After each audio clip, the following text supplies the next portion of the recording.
ladies and gentlemen, and welcome back to HCS Pro Talk, your weekly Halo esports podcast with the finger point. Love it. This is episode 269. Oh. Nice. Very nice. For the week of January 15, 2023, this week's title of the episode, again, I'm in shambles, like I said. The title of this week's episode is Phase Up in the Snow Down. Get it? Yeah. Isn't that clever? That's good. Look at me. I'm fucking awesome. Let's get it. Also, the end of a dynasty. My name is Josh, a.k.a. JK Fire. This week, I'm joined by the man in the Halo Outpost Discovery hat. Kicking it old school, Will, a.k.a. I am Mr. Mayhem. Will, how are you doing on this Monday evening? Mad. Oh, don't be. Don't be mad. Vikings because bad. who called it, Well, baby? you called it. Yeah, Who called it? One and done in the playoffs. Let's go. Winkler. With a 7-month resub, you get a woo! Fresh Citrus, welcome to the live show as well. Godzilla, Lucky Todd, Rainwater, All in Juan, Carnage, I already said Godzilla. Fox Too Quick, One Swole Daddy. Did I forget anyone I might have? I apologize. Norin, welcome back to the live show. Good to see you. Epic, and Fox as well, like I said. Welcome everybody to the live show. Hope everyone's having a great fucking night. Will, I asked, how are you?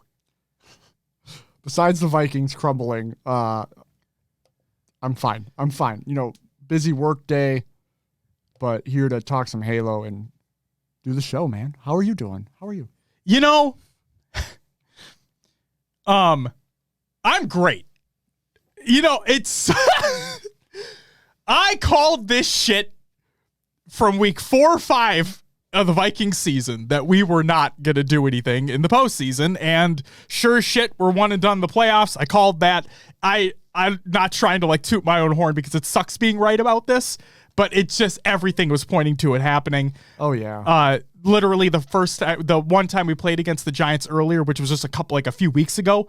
It came down to a 1-score game because they always come down to a 1-score game with us. And we won by a field goal at the last second. And I'm like, it's not going to happen again. And here we are. So it is what it is. Shout outs to, before we get into the actual like Halo stuff, shout out to the Jags coming back from 27-0 at halftime against the Chargers. That was fucking insane. Shout out to the Bengals for eliminating the Ravens. And to the Baltimore Ravens, pay fucking Lamar Jackson, please. And Wes Clutch Price will be very appreciative of that, too. He's a big Ravens fan. And, yeah. Who knows what's going to happen with the Cowboys? Who knows? All the games are tight. Even the Bills almost blew a 17-0 lead. That's right, the Bills, too. Look at that. It's been an entertaining weekend, to say the least. Look at that. You know, you never know. Jags using wall hacks. Coming back from 27 is crazy. It is absolutely crazy. Shuck, welcome back to the live show as well. Will, do you want to know what's coming up on this week's episode of the show? What do we got? We have HCS Charlotte, major information being released. Empyrean gets better while Argyle also gets better, but then gets worse all of a sudden. Yeah, that's been fun. Yeah. Rostermania has reached its peak before the season starts, including the end of a dynasty. Ascend leaves the HCS, and we have our topic of the Space Station Spartan Snowdown results as well. Well, without further ado, let's get into some competitive news. HCS 2023 Kickoff Major Charlotte information. This is by the HCS. Key info includes February 24th to the 26th because, it's at the Charlotte Convention Center Hall, 501 South College Street in Charlotte, North Carolina, 28202. It's a major. It's global. Twitch and YouTube will be where the broadcasts are. You can buy spectator tickets right meow, but VIP tickets are sold out. Team passes will be available on January 19th. There'll be a 4v4 prize pool of $250,000 and an FFA prize pool of $5,000. Here are the venue tickets and team passes information. General admission 3-day tickets, $50 a piece. You get entrance into the event, access to compete in the free-for-all tournament at no extra charge, and you'll receive a Halo Waypoint token that unlocks all in-game items provided as Twitch drops over the weekend. So they got rid of the whole, like, I can't remember if they were for VIP only at Worlds or not. Who fucking cares? You get Twitch drops if you even get general admission, which is really cool. So there you go. Swole Daddy asks, are they doing the same Charlotte, Anaheim, KC, Orlando, Seattle locations? No idea because the roadmap has not been released. We'll have to wait and see. Tashi did say that the plan is still to release the roadmap in this month, in January. So just hold your fucking horses. I wish we didn't have to wait, but it is what it is. VIP 3-day tickets were $100. Again, they're sold out. And you get a limited edition VIP credential, dedicated entry line at check-in, access to the VIP lounge and private bar, which, again, you still have to pay for liquor. You get a production tour, which was shit in Seattle. Hopefully is much better this time around. We're just being brutally honest. You get early access to the free-for-all competition check-in 30 minutes before GA. It's general admission, not, gentleman's agreement. Chance to win exclusive giveaways. And you get 10% off on all HCS apparel and merchandise at Charlotte. You also receive all the Twitch drops because duh. Kudos. Why are people saying Optic underperformed? I think FaZe just outplayed Optic. I don't know who is saying Optic underperformed. We'll talk about that later on. Kudos. Welcome to the live show. I'll just say Lucid did say that their edge was not as sharp.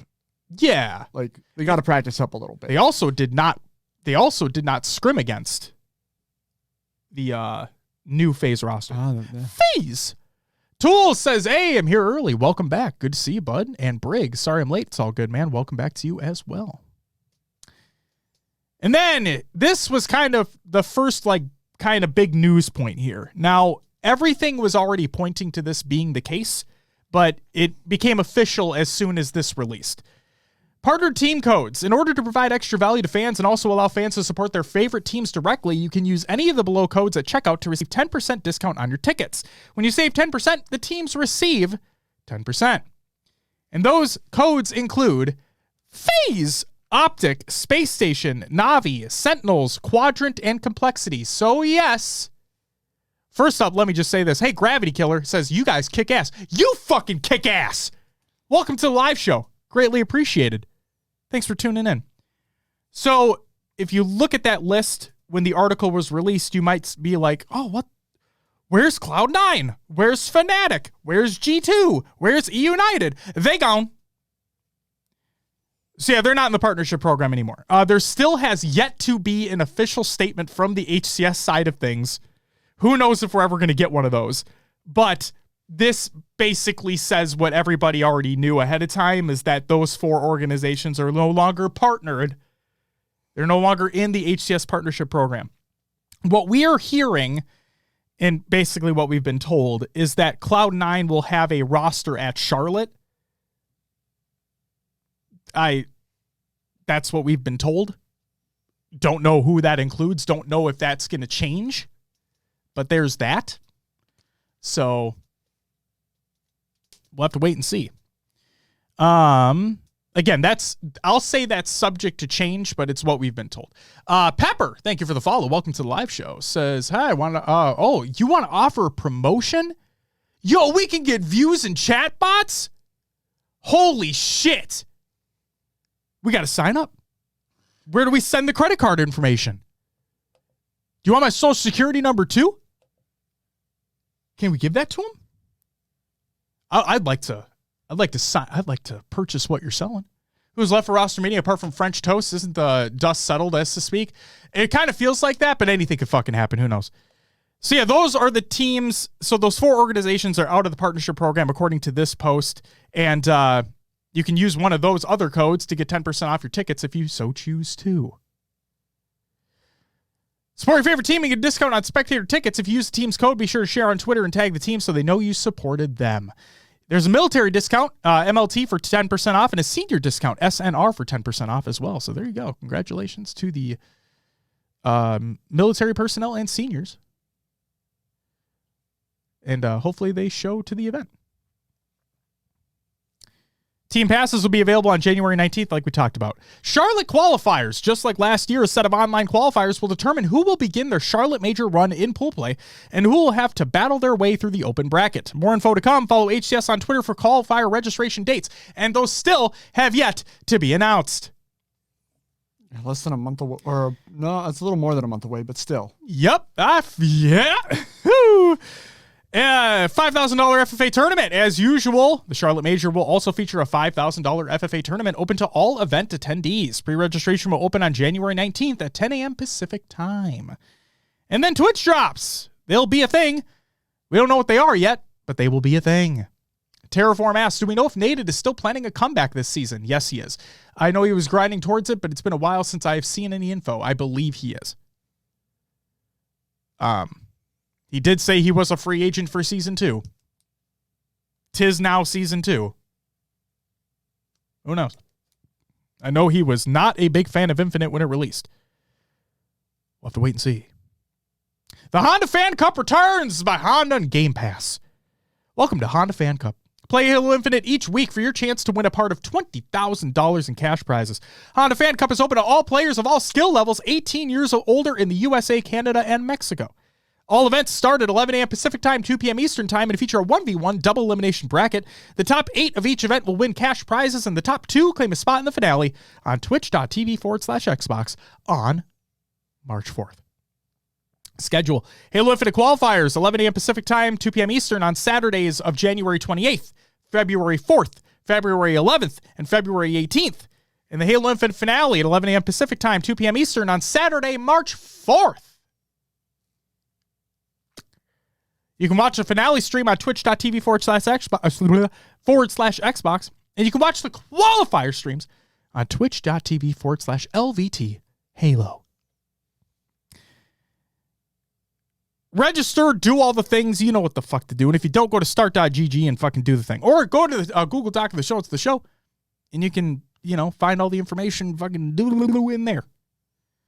It'll be Aquarius, Live Fire, and Recharge. 15 kills to win, 12 minutes. It'll be BR, no secondary. And then here's how the prize pool will go down. Godzilla, thank you for the sub. You get a woo! 7th and 8th for the qualifiers, 50 bones. 5th and 6th, 75. 4th, $100. 3rd, $150. 2nd, $200. And 1st, $300. And the finals! 7th and 8th, $250. 5th and 6th, $750. 4th, $1,500. 3rd, $2,500. 2nd, $4,000. And 1st, $6,000 buckaroos. First place from the Fonda Hand Cup. The Honda Fan Cup Halo Infinite finale will also win one Hayworth or Haworth, how the fuck you pronounce it, and Halo Fern Gaming chair. It's a nice chair. It is a nice chair. It's an expensive office chair, but it's an office chair. James Jarl, welcome to the live show. Or is it James Jarl? Or is it James Jarl? I apologize for me being an asshole. I'm just catching up on chat to see if there's anything happening. Collect is good shit. Moving on, ranked Empyrean updates are coming soon. As in tomorrow. The map's getting fixed tomorrow. It's only a day away. As of recording the show. Yes. Fafaroland with the follow. Thank you very much. Welcome to the live show. Here are the updates that are coming to Empyrean. Rockets. They did it. They did it, guys. They did. We can pack up and go home. They did it. Ammo's being changed from 4 to 2. Thank fucking God. And the respawn timer's changed from 3 minutes to 2.5 minutes. So they're coming faster. Overshield respawn timer changed from 2 minutes to 2.5 minutes. So that's coming a little bit later. But they're going to be on the same timer then.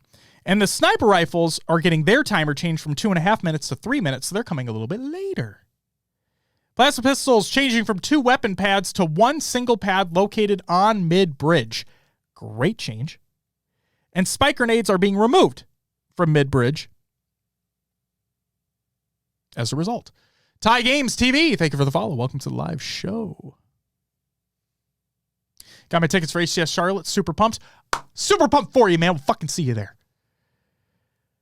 And then, so those are great changes, right? Oh, yeah. Yeah. Great fucking changes, and they're coming quick. Love to see it. Well, I really like the Rockets and Overshield being on the same timer because then Yes. teams have to prioritize one or the other. Yes. Nova, welcome back to live show. I agree with you on Goy, but at the same time, I'm all for added timers, baby. When's HCS in Texas? It hasn't been announced yet, other than the Optic Invitational, which will be taking place later this year because it got postponed. That'll be in Arlington if it stays in the same venue. Who the fuck knows at this point? But they did say that there will be. Now, if, again, we talked about it before, if words are not being misconstrued in that reply, then a major should be in Texas this year. If words were not being misconstrued, then Tashi said a major should be in Texas this year. Okay? So, we'll have to wait and see. And here we go. Argyle, well, maybe no longer a versatile trash pile, does have a bug infestation. Get it? Trash bugs? Sure. See? Look at me. This is by Lucid, Callus, Lunchbox, and APG. Lucid said, honestly, not even surprised at this point, and put out a clip. And this clip is very important. It's a clip of not being able to use grapple shot or sprint. Now, the question was, why? Because I had this same issue. And I just thought, like, my settings got fucked up or something with crouching. Okay. But, when I thought, but no, the game literally thought I was crouched, so I couldn't sprint, but I wasn't crouched. Okay? It's also, I've heard people saying that they can't crouch while they have this bug as well. So it's not only sprinting, you can't crouch. There you go. So, Callus put out a tweet today, and it says, the changes to Argyle are a W, but Argyle still needs to be vaulted until the grapple glitch is fixed. We can't run tournaments on a map where we're grabbing the grapple equipment. It's essentially playing Russian roulette for that life. Can't grapple, can't crouch until you die. So there you go. I thought I was just fucking losing my mind. But this is a legitimate thing. And then Lunchbox put out a tweet with a screenshot from APG's point of view where the lighting on Argyle is just fucking like blinding lights by the weekend. You know, just straight up blasting you in the fucking face. And you can't see anything. Yeah, Formal's like right in front of them and you can barely see the player. Oh, yeah, it's awful. So the Argyle sandbox changes were great, but it still has some bugs that need to be worked out. So I'm anxious to see what happens, if anything happens, leading up to Charlotte. Was Argyle a Forge map? One of the Forge maps? Yes. I wonder if that has anything to do with it. I have no idea. Just something to throw out there. Yeah, Argyle and Detachment were the ones that were added to matchmaking, and those are the 343 made Forge maps. Yes. So, bug is... hate fucked me since they released. That's a fucking phrase. Okay, that's aggressive. Time to call an exterminator. Thank you, Lucky Todd. You fucking keep going with the dumbass pun that I made. Love it. That's it for the competitive news. Will, it's a big one. What do we got next? Roster Media. What a great question by Gravity Killer. No. The answer is no right now. What's the question? He says, any news on Mick team? Not yet. Gotcha, yeah. Not yet. All right, we'll start off with a post from Drift, and it just states the LATAM top 1 roster for the 23 season is going to be Drift, Magico, Noble, and Bullet with Coach Nugget. He says, my squad is looking for an org to represent this year in LATAM and in all the international tournaments. So good luck to them finding an org. Let's see if anyone will pick them up. Hey, Pittsburgh Knights, I see a roster's available to pick up. Lamau. Oh, status quo for the Spartan Snowdown. Can't do the growly. Snowdown! Yeah, my voice won't do that. It's okay. But it was Necessity, Swish, Huss, and Super CC. We'll see if they stick together or if more changes will be made rolling into the season. Correct. Hero, welcome back to the live show. Welcome, welcome. And Toucan SSBM. Welcome back as well. Shopify Rebellion is going to, was Mental, Rain, Rynoob, Kamea, and Best Man as a coach. Rynoob stated, late announcement, I wouldn't be playing in the Space Station 25K this weekend. Planned a vacation, and it happened to land on the same date. Good luck to the squad this weekend. And yes, son, that's why we said status quo for the Spartan Snowdown.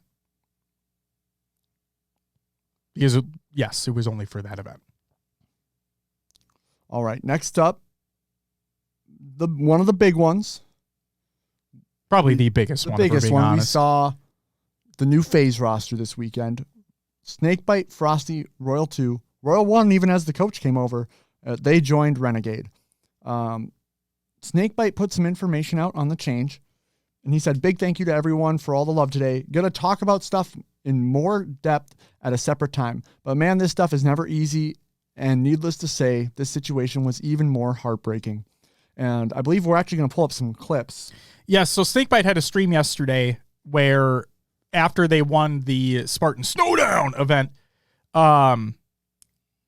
he talked briefly about the change, and he will be releasing a video when he says that he'll be releasing a video either tomorrow. We'll record this on Mondays, so either tomorrow on Tuesday or Wednesday, and it from his words, it sounds more like Tuesday, so tomorrow.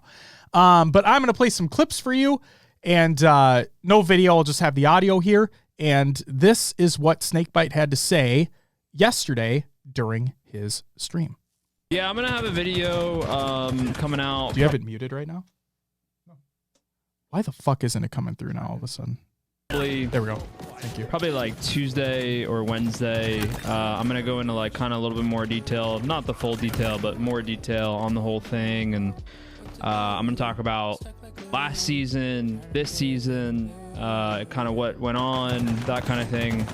Obviously, it's not going to be the full story, but it'll give some insight into last year's roster rumors and all kinds of stuff like that. So, you know, yeah. I mean, needless to say, I think the whole thing, it doesn't take away from how excited I am to play with John, because he's unreal. You know, obviously, I don't really need to tell you guys how fucking disgusting he is, but I think, you know, not playing with TJ is something I'll always be heartbroken over.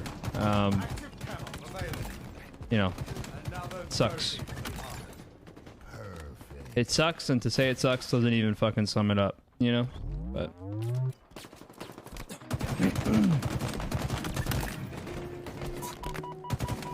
think it's impossible to not feel that way. You know, I love him. Like, I literally love him, person, teammate, everything. Like, and I just think, again, I'll have a video talking about it more later on. It's kind of impossible to not talk about. Carrot, thank you so much for the gift, man. You know, I appreciate you.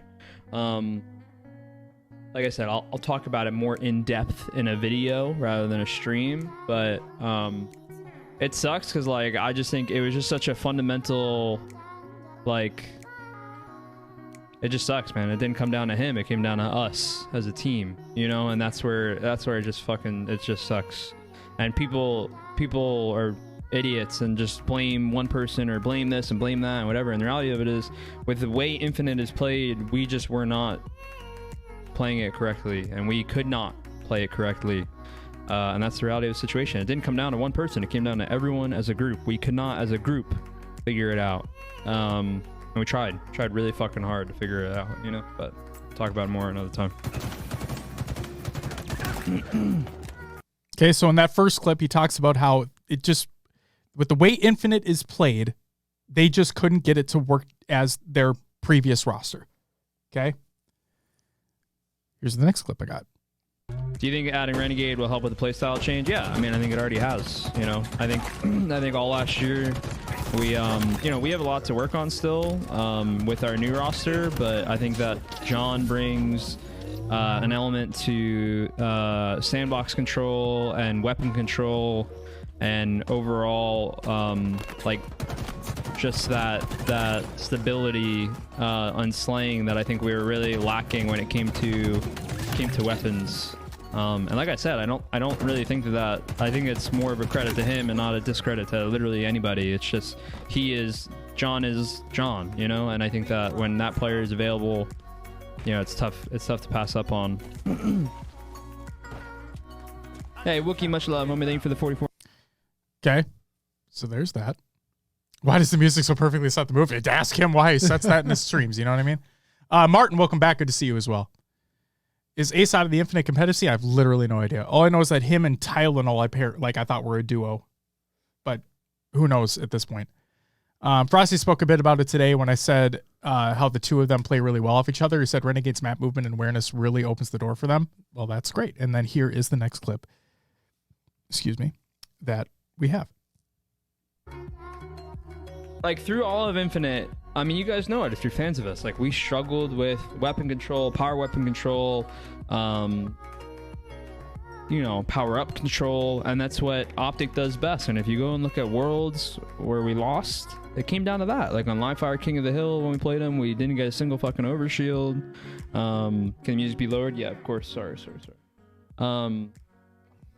Yeah, you know, I think in this game, it sucks. It even like I always say, like I say, even though I'm fucking pumped to be teaming with John, like it fucking sucks to not be playing with TJ. Like I literally am. I'll forever be heartbroken over it. But in this game in particular, like our team was just not rewarded for being, in my opinion, was just not being rewarded for as good as a team as we actually were. And that's no disrespect to any of the other teams. Like I think like I said, I think we're top three. But I don't think we could beat.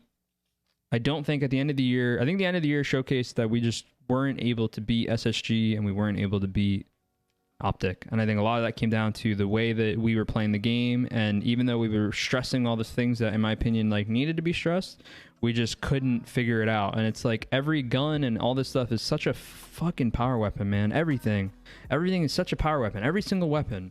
And like for whatever reason, like we just couldn't 100% adapt to that. It wasn't like we were bad at it, but we couldn't be the best at it. Yeah. And you know, I think, and you guys know, when it comes to Renegade, I literally think that that's John's strongest suit in Infinite. Is I think that literally it's like, you know, I don't know. Perfect. And I think honestly, like I think the three of us, hey, what's up, Ben? I think the three of us need to improve. I think the three of us aren't good at what John's good at, and I think that's like, I think that goes into like, you know, with our team with TJ, like we as a unit, we're not good at it. Like at power weapon control, you know, all the sandbox stuff, like we were not good at getting it and capitalizing, and that's what John's good at. Like, dude, honestly, like after watching him and like having him on the team, we've played, you know, we got to play 4 days and then we played in the tournament. Well, 3 days and then the tournament.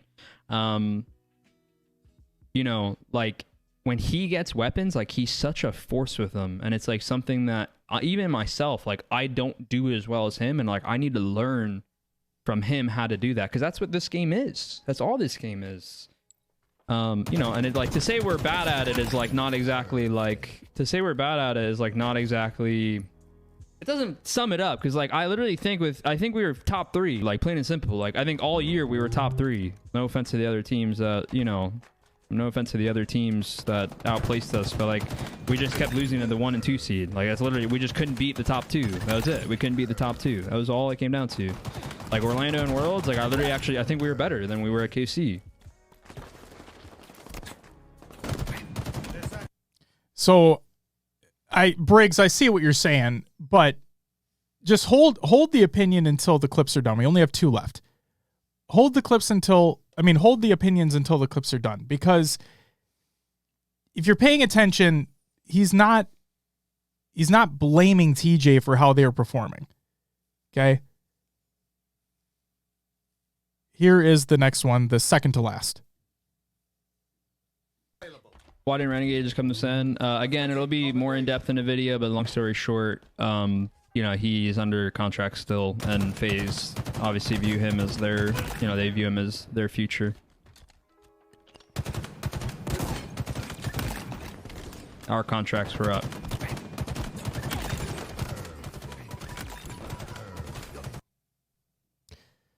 So that's why the switch didn't happen, is to be like, well, you guys are already on Sentinels. Why didn't John just come on over? You know what I mean? And I mean, it totally makes sense from FaZe's point of view, is that, well, you have John. You don't want to get rid of him, you know? Generational talent, you don't get rid of something like that. And then the last clip that I have is the following.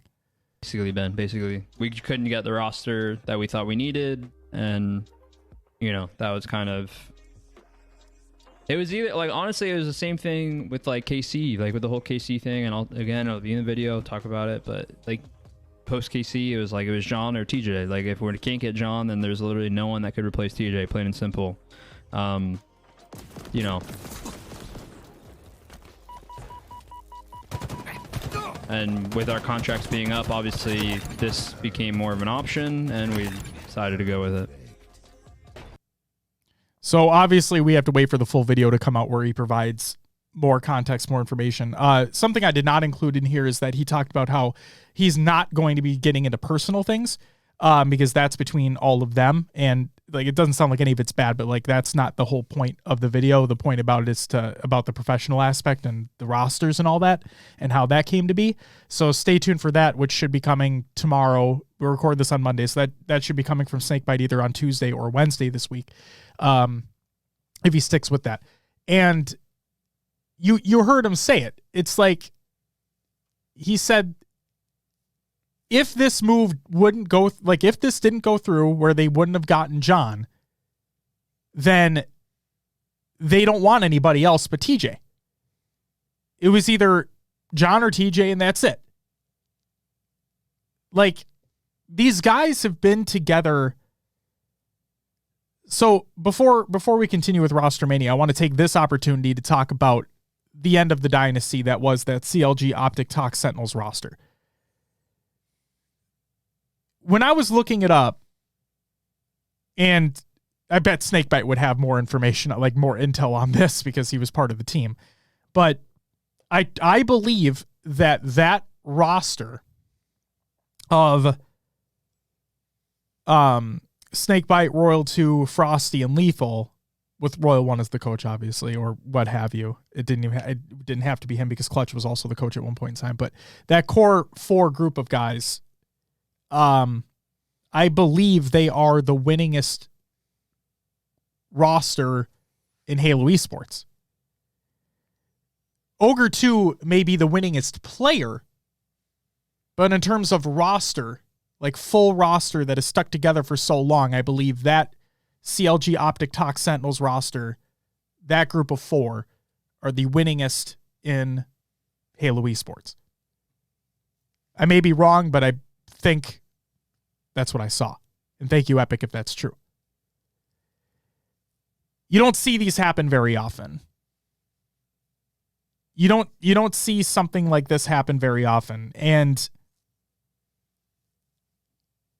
as an old head myself,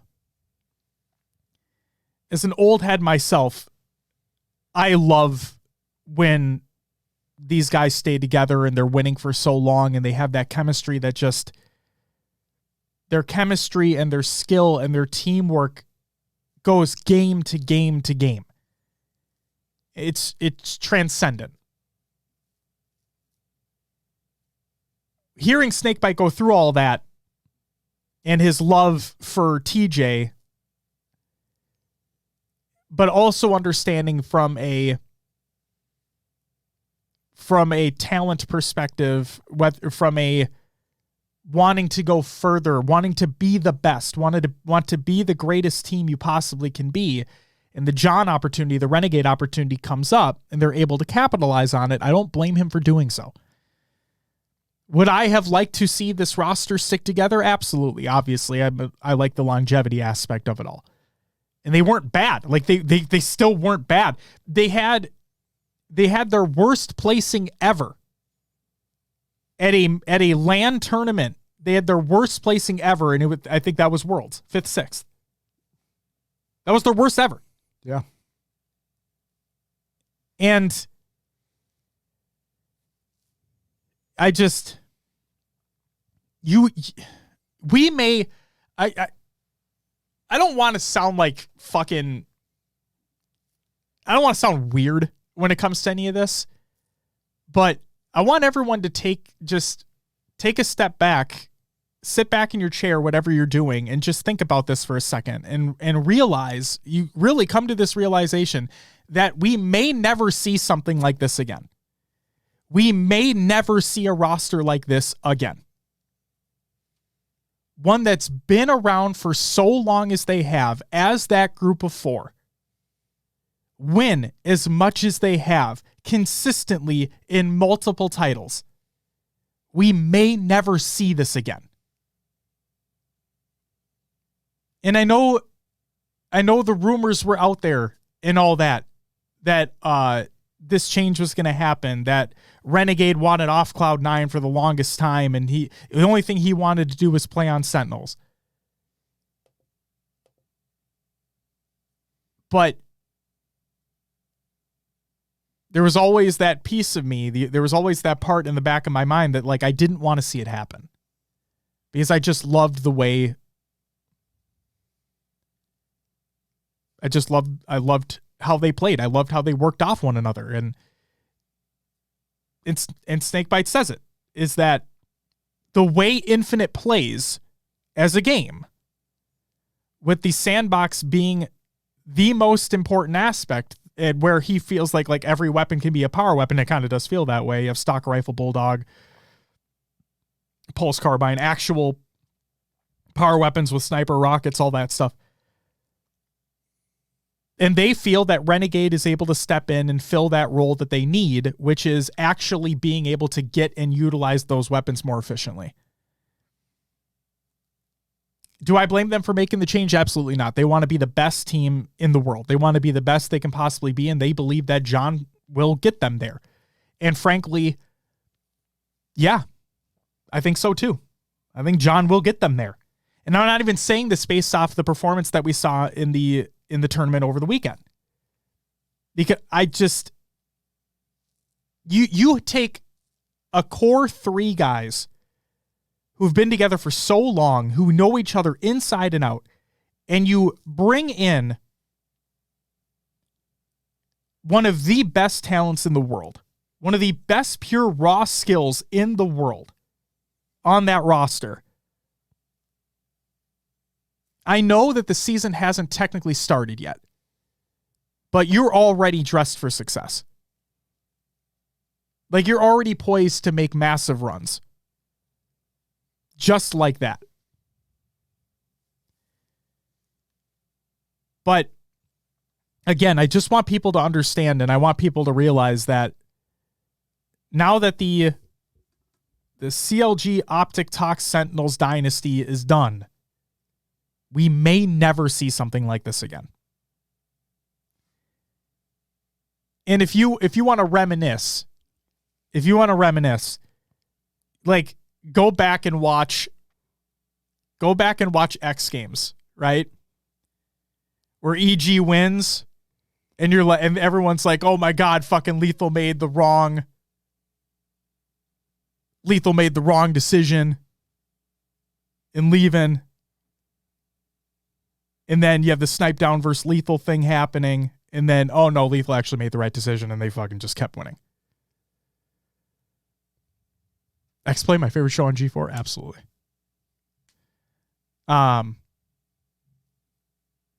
Diablo, first off, thank you for the follow. And no disrespect, obviously. And yes, this is a business. We understand that completely. I'm just saying from from a standpoint of the roster being together for so long and them being friends and all that stuff. But yes, absolutely. And I don't know if you've ever listened to the show before, but yes, we are fully aware that business is business. And no disrespect taken. So good luck to FaZe, man. Good luck to him. Renegade got what he wanted. He got exactly what he wanted. And you know what? Ready for me to spin this shit? Oh boy. Okay. I'm not going to try to be an asshole here. But do you see what happens when you're not incredibly vocal about what you want to do? Make things happen behind the scenes? Don't cause a fuss. Don't cause a ruckus. And you got exactly what you wanted.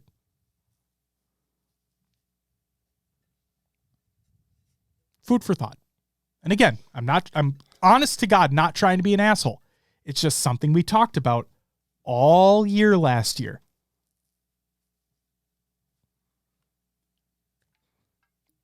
All right. Well, with the majority of Sentinels moving to FaZe, we then have the new Sentinels, which Lethal stayed on. They brought in Collect, Spartan, and his duo, King Nick. And we have Chig as a coach. And Spartan put out a tweet. Pending transfer agreements and my contract signing, I will be moving to Sentinels for the HCS 23 season. Buried the hatchet with Lethal, picked up a young, cracked gamer in Collect that we can mold into a god. Stuck with my duo King Nick, and Chig is our coach. Before anybody speculates, Nick and I did try to keep Falcated with us, but he ultimately decided to go to a different roster, and I'm sure they'll announce soon. Good luck to him. Oh yeah. God. Oh, it's something in my throat. Back with Boo Boo. Ooh. Oh, that was weird. Ooh. Diablo says John was on an island. John was on an island when all this went down. I hope everyone remembers that. And that's like just the way that he handled the whole thing. The way that John handled the whole thing. When he was asked directly about it, he's like, we'll just have to wait and see.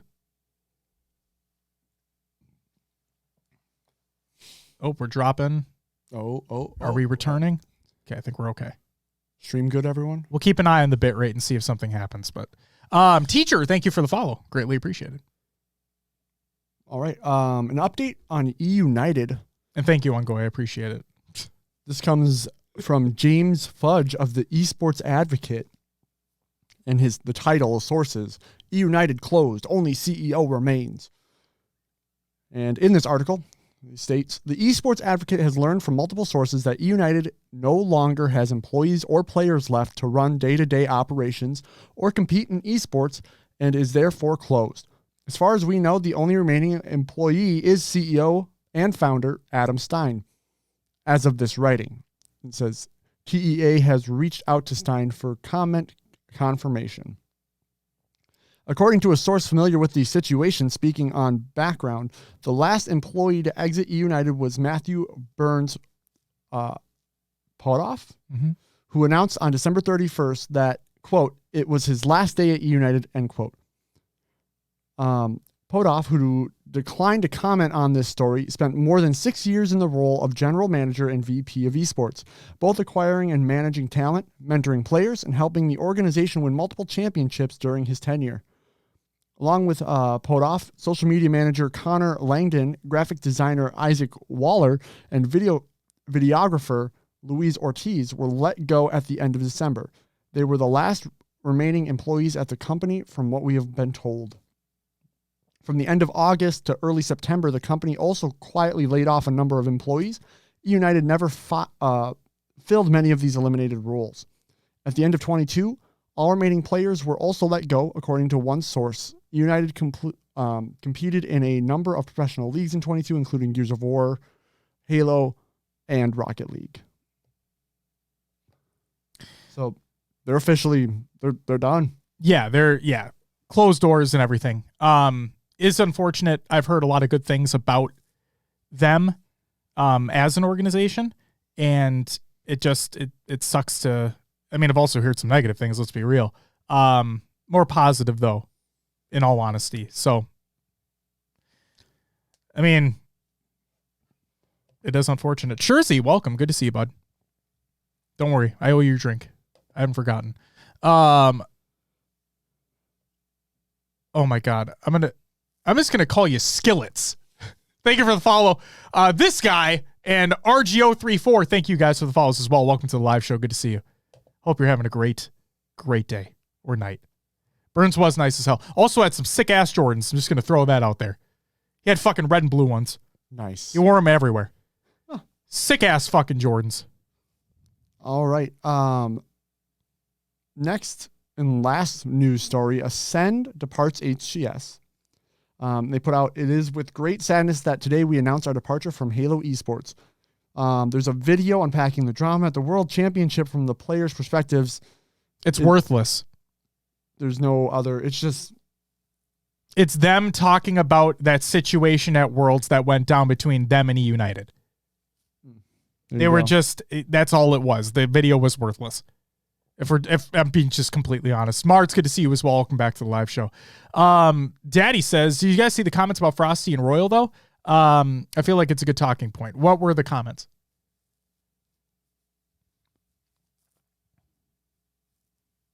PJ sending everyone on FaZe some bitch and shoes. Get me your size. You gonna get me shoes? Is that what we're saying? How much happier Frosty and Royal are now? I mean, good for them. I hope they are. Like I said, I want them to do well. I want every team to do well because more competition's great. And hopefully that translates. No, man, what the fuck? I want shoes. Come on. It's one of those things, too, where, like, I bet that team was feeling like they weren't reaching their potential. And now that they have an opportunity to, they're reinvigorated to keep playing and keep pushing. Absolutely. So, yep. No longer stuck in a rut, if you will. Yeah. You want me to read the statement, Will? Yeah, if you wouldn't mind. Okay, so let's give some context here. This is a statement from the Ascend CEO going in depth on the decision to leave Halo Esports. For the record, we have not read these statements yet. We were going to save these for the show. Well, realistically, I was gonna read them earlier. I didn't have time to, so that's on me. But why not just take this opportunity to read through them live and give our raw reactions to what they have to say? And then also we included additional context within the show notes, so feel free to check those out as well. Oh, here we go. Drop more frames for a second. See if, oh my God, hold on. Comcast, please. I know, right? We're dipping. And Oh God. Whoa. we are all over the place. Oh, it's crazy. If I need to change servers, I'll change servers. It's not that big of a deal. All right, I think we're back. Here we go. It is with great sadness that today we announce our departure from Halo Esports. See, that's why I stopped talking, because I was watching the bitrate just go. All right, here we go. It is with great sadness that today we announce our departure from Halo Esports. First and foremost, I want to make it clear that this decision is due to our experience with 343 and within the Halo Esports ecosystem, and not against the players. We truly enjoyed working with them. We believed in them and re-signed contracts for 2023 months ago. We're sad to see them leave the organization. Oh, well, okay. That doesn't make any sense, but sure. I want to share more about what happened in the background and try to be fully transparent towards our fans and fans of Halo. Firstly, it's important to us that Halo Esports can provide a sustainable environment that encourages organizations to join and to stay in the scene, not only for the partnered teams, but for organizations at every level. We believe this is not the case, and we find it hard to see a future for us given the way the current Halo Esports ecosystem is run. Over the last year, we experienced a number of problems and decisions made, and with the people in charge at Halo Esports, which I sadly expect comes as no surprise to those that follow the scene. Okay. Our primary issue was the incredibly poor communication we received from the esports team. We were naturally what the fuck was that? Diablo with the gifted sub, thank you so much. You get a woo! Oh, the house to collect. That's even funnier. Our primary issue was the incredibly poor communication we received from the esports team. We were naturally disappointed that we were passed over for partnership, even though we never felt we were entitled to join. Okay, so then why even say that? Regardless of the decision, we doubled down on our support for the scene. Great. Re-signing our players and increasing our budget to provide the best possible training and preparation for our team for the upcoming tournaments. Awesome. In return, we asked for was feedback on what we could improve to allow us to plan for our future in the scene and potentially be considered in the future for the program. In response, we received no reply to our emails, despite multiple attempts, and heard instead through rumor alone about the feedback other organizations had received. In our initial meetings and partnership interview, we were promised an open dialogue. Despite this, as soon as our application was declined, all attempts at communication have been ignored. Well, that's fucking awful. Briggs, he's here every now and again, yeah. Whilst trying to plan ahead, we've asked for further information about 2023, about upcoming tournaments, schedules, or plans from 343. At the time of writing, it's early December. Our requests have been ignored, and we continue to have no information. Nobody has information, so you're not alone there. It is impossible for us to make informed decisions about budgets and progression for our team without a roadmap or schedule for next year. Again, we don't have that either, so, what are you going to do? One of the key requests made by HCS in the partnership application process regarded content creation and how we could bring content to HCS fans. Again, despite not being partnered, we spent a lot on sending additional staff to create content at HCS events. This is especially costly for a European organization, given that 90% of events are held in the US and require international flights. But we were happy to be involved in the scene and promote our teams in EU Halo as a whole. On arriving at events, we were beset with obstacles preventing us from creating content. HCS tells us that to become a partner team, you should be able to create great content. Yet at events, only partner teams are allowed backstage and able to access the players for content purposes. I'm gonna take a quick point break here, because now I'm going to. Wow, we are really going everywhere right now with this fucking bitrate shit. Goblin, thank you for the follow. Welcome to the live show. And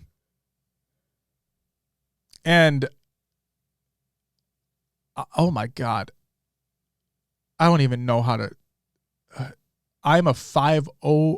I'm a 50 IRL. I think that's what it is. I'm a 50 IRL. I think I got it. And is that Kush Goblin? Jesus Christ. Thank you guys for the follows. Welcome to the live show. So Lewis, formerly of United, said, "Trust me, going backstage would have done nothing for your content. It's pitch black back there aside from the gaming monitors. I'm sure that their other frustrations are valid to a degree, but the content thing is a poor excuse. 90% of what I filmed was everywhere but backstage."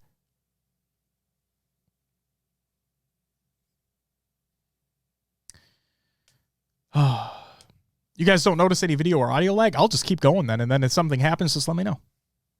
Sweet. So just for context here, I have OBS on a IRL means in real life.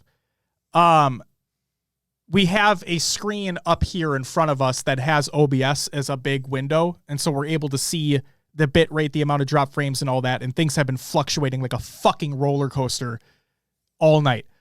I am Barnaby Jones! Nice. With the 2-month resub, you get a woo! Thank you very much. And Shio, welcome back to the live show. Good to see you. Terraform, if I didn't say it before, welcome back as well to you. Here we go. Professional sports will always have moments where teams are treated unfairly. This happens in every sport. We experienced such at the recent We experienced such at the recent World Championship in our match against E United. We were massively disappointed with the ruling. However, the biggest frustration was caused by how the HCS officials handled and communicated the whole situation with the team and our organization. Once again, despite varied attempts to communicate or discuss with anyone from the HCS during the issue and after the event, I'll get to that in a second, all of our requests were ignored. We do believe, as many in the scene have speculated, that had the same issue happened to a partnered organization, the ruling would have been different. Of course, we'll never know, and as a result, our players suffer the consequences. Briggs with the 2 gifted subs. Thank you so much. You get a woo! Greatly appreciated. Thank you. Thank you. We talked ad nauseum about that situation between Ascend and United at Worlds.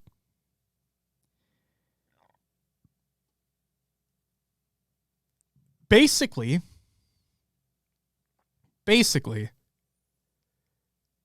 the conclusion was, you guys may give me shit for this, and frankly, I don't care because we talked about it a long time ago. If the ref tells you to play, you play the game. What Ascend did was they stopped playing. And in their video that they released, from the player's perspective, which I understand is a fucking shit show. Like, I get it. I wish this never happened. Obviously, I wish this never fucking happened to them because it's awful. But even in the video, they said, one of our, we thought that we would stop. Well, that's your decision. And now you face the consequences of stopping. Like, you guys stopped playing. You didn't, The ref told you to keep playing. You may not like what the ref is doing. You may not like what the ref is calling. You may think they're doing a shit job. But you know who you don't go against? The ref. And that's so if I recall, they were telling him there was an issue, like a bug, right? Yes. There's an issue with his screen or like his PC that was causing issues. I think it was Sika. And sometimes they tell you to keep playing so they can physically see and properly call, like, hey, this is actually happening. We need to reset. Right. And if you just stop and they can't see what was happening, then they told you to keep playing. I'm in the same boat. Yeah. They said keep playing, so keep fucking playing the game. Or there was a headset issue, something. I think there were a few. Like, if you go watch that video, like, I think they say what it was. But it doesn't. The fact of the matter is, you were told to keep playing. You didn't keep playing. And then in that video, they talk about how, like, apparently somebody on United said that they were thinking about doing a replay, but somebody else said they weren't thinking about doing a replay. And then it's all about competitive integrity. The competitive integrity was, if the ref says to play the fucking game, you play the fucking game. Do I wish this never happened? Absolutely. But don't be blowing smoke up my ass saying like, oh, this is all about competitive integrity, so we decided to stop playing. Oh, Scherzi even says he had an audio issue. It was investigated, and he had unplugged his headset by accident. Now, that was the official statement that was released by the HCS, right, Scherzi? Because I believe we read that statement as well. That sounds, yeah. The fact of the matter is, if a ref says play the game, you play the game. Refs, and I'm not even blaming the ref right now, okay? I'm not blaming the official in this capacity. I'm gonna subvert this to the NFL. Do refs blow calls? Oh, yeah. All the time, right? Do you still play the game? Yeah, shit happens. You play the fucking game. You can complain about it all you want, but you play the fucking game. If the ref says play, you play the fucking game. Let's move on. Lodell Ali. I apologize if I mispronounced that. Thank you for the follow. Welcome to the live show. Greatly appreciated. Finally, we were disappointed that only a week before the World Championship is announced that money from crowdfunding would no longer go towards the prize pool. I also was not a big fan of this, but it is what it is. This in itself was disheartening, as this tournament was one of the few that benefited all the regions within the ecosystem. But to make matters worse, they suggested that they would be redirecting this money to fund partner-ran events that have so far been either invite-only or North America-specific, directly taking funding from international regions and focusing it back into one region. I like that. That's a fair statement. That is a valid point of criticism directly impacting your region. I don't like a lot of this statement. But that paragraph is the only thing so far that I've read where that makes sense for your region, how that would impact you, and I think that's a valid point of criticism, is being upset. Okay. We understand that the North American scene is by far the largest and most profitable for the HCS, but we really believe that with some support, Halo could grow to become a successful esports title across multiple regions. We're happy to see that finally a second EU organization has been partnered, and we wish only the best for the hardworking organizations and the tournament organizers behind the scenes that continue to try to push Europe and other regions forward. Okay, nice statement. For us, actions speak louder than words. 343 and the HCS team have made multiple claims regarding their support for the scene, but we feel that their actions suggest that they do not understand how to create an attractive ecosystem for organizations, especially outside of the North American region and partnership program. We're saddened to hear Halo veterans suggesting that the same mistakes are being made in Infinite as they were in previous Halo titles, and we genuinely hope that Halo Esports will learn from its mistakes. I feel like they have already learned, but that's also besides the point. We hope our players will find nothing but success in their careers going forward, as they have already proven that they have some of the best in the game and should be treated as such. We thank everyone for all the support we received during our time in the scene. The passion and dedication you show for Halo is some of the greatest we've seen in any title. Despite our short time competing, Halo will continue to hold a special place in the history of Ascend Club. Okay, couple points. the not being told how to improve to be considered in the partnership program in next years, that's shitty. I think that is, we even talked about that. If there is a plan, like, this is hard, right? If there is a plan to get partnered, then sharing that plan to help others work towards getting partnered, in my mind, would be a nice thing to do. Right? Yeah. Like, it's kind of like a job interview, right? I go in for a job interview. I think I do pretty well, but I call back and they're like, oh, unfortunately, we decided to move on to other candidates. Okay. What would you say? Is there anything that I could do to help improve my chances at future careers moving forward? Like that's a good question to ask if you get denied for a job. Yeah. Right? This is a partnership program. It's supposed to be a partnership between the two. If I'm trying to get reciprocated here, right? So that point I understand, because we've also known over the years that communication and HCS and 343 don't really go hand in hand very often. But what I will say is that and this is where I disagree with another statement that was made in here. I feel like strides have been made. Yeah, from what I've seen, it's been better. Yes. Nothing's perfect, right? But it's been better. Exactly. But as others have said in the chat, and as I'll reiterate here, remember when they were denied partnership originally? And they didn't bat an eye. They said, we're still here. We're still going to work on getting better, and hopefully we'll be considered in the future. And we praised them on the show.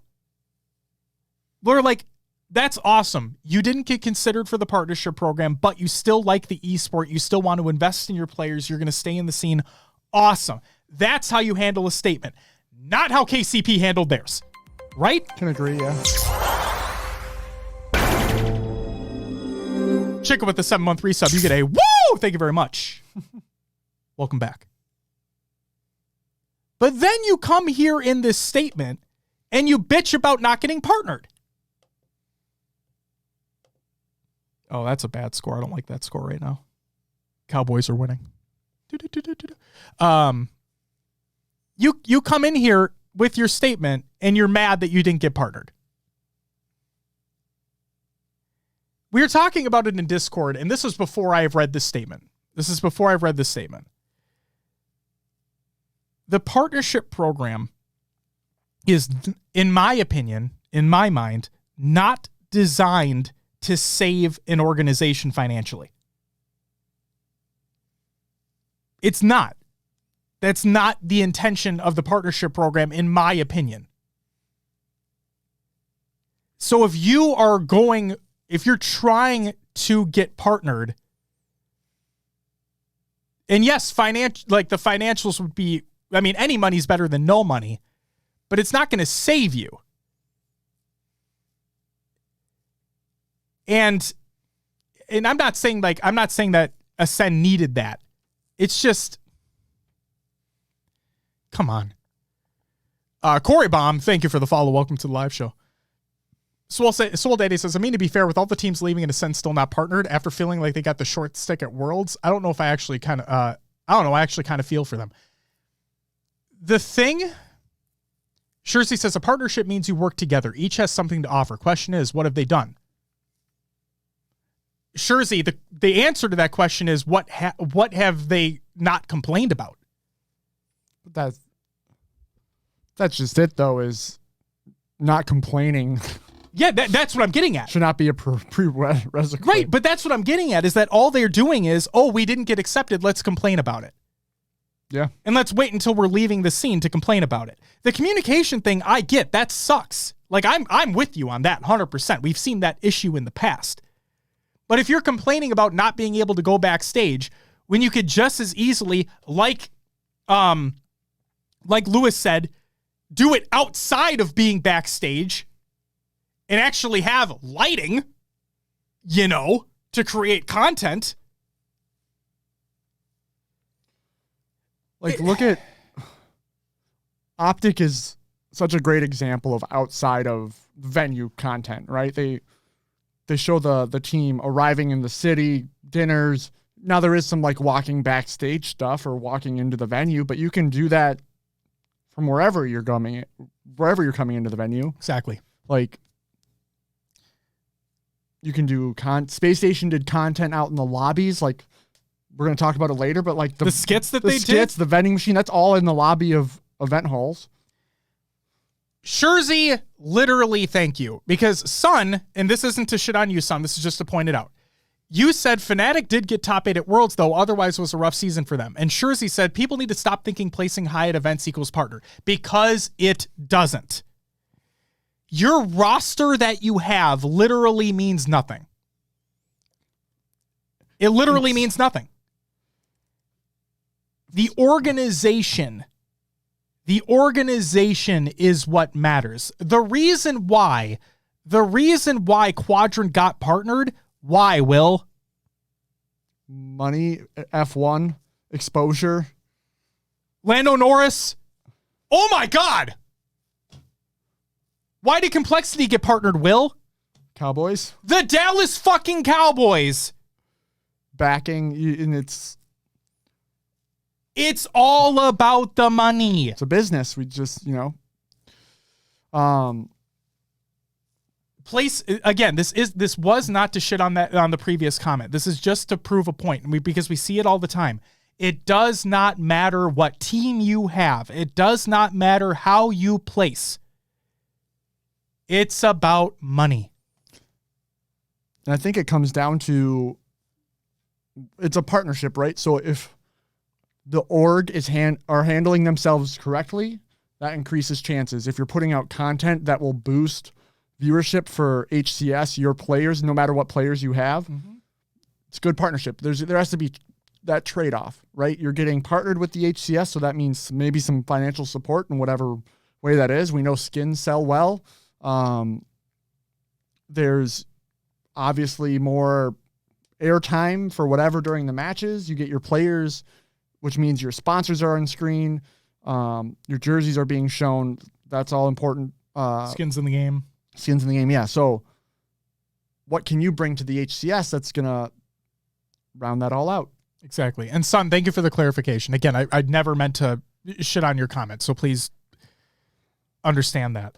The other thing too is like, guys, like for Complexity specifically, who's a part owner and streamer for Complexity? It's that Tatman, right? Tim the Tatman. What has he done for Complexity? I guess I don't know. He's done these quote unquote tailgating events at the Cowboys Stadium. Yes. Streaming Warzone.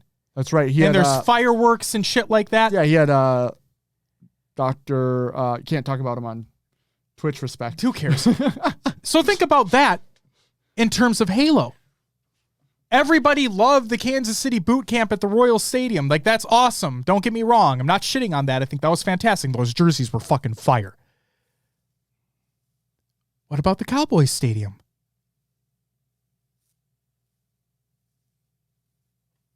Money. Not Grim. Did United leave Halo? Yes. They gone. Oh, AT&T Stadium. My bad. Thanks, Maddie, the fucking Cowboys lifer over here. Welcome back, Maddie Rums. So, again,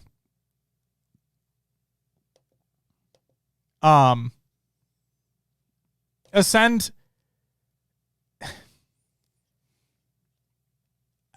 on one hand, it does suck to see you go because you did believe in your players. And I said this on Twitter. Like, I thank you for believing in your players, for signing your players and helping EU Halo get bigger.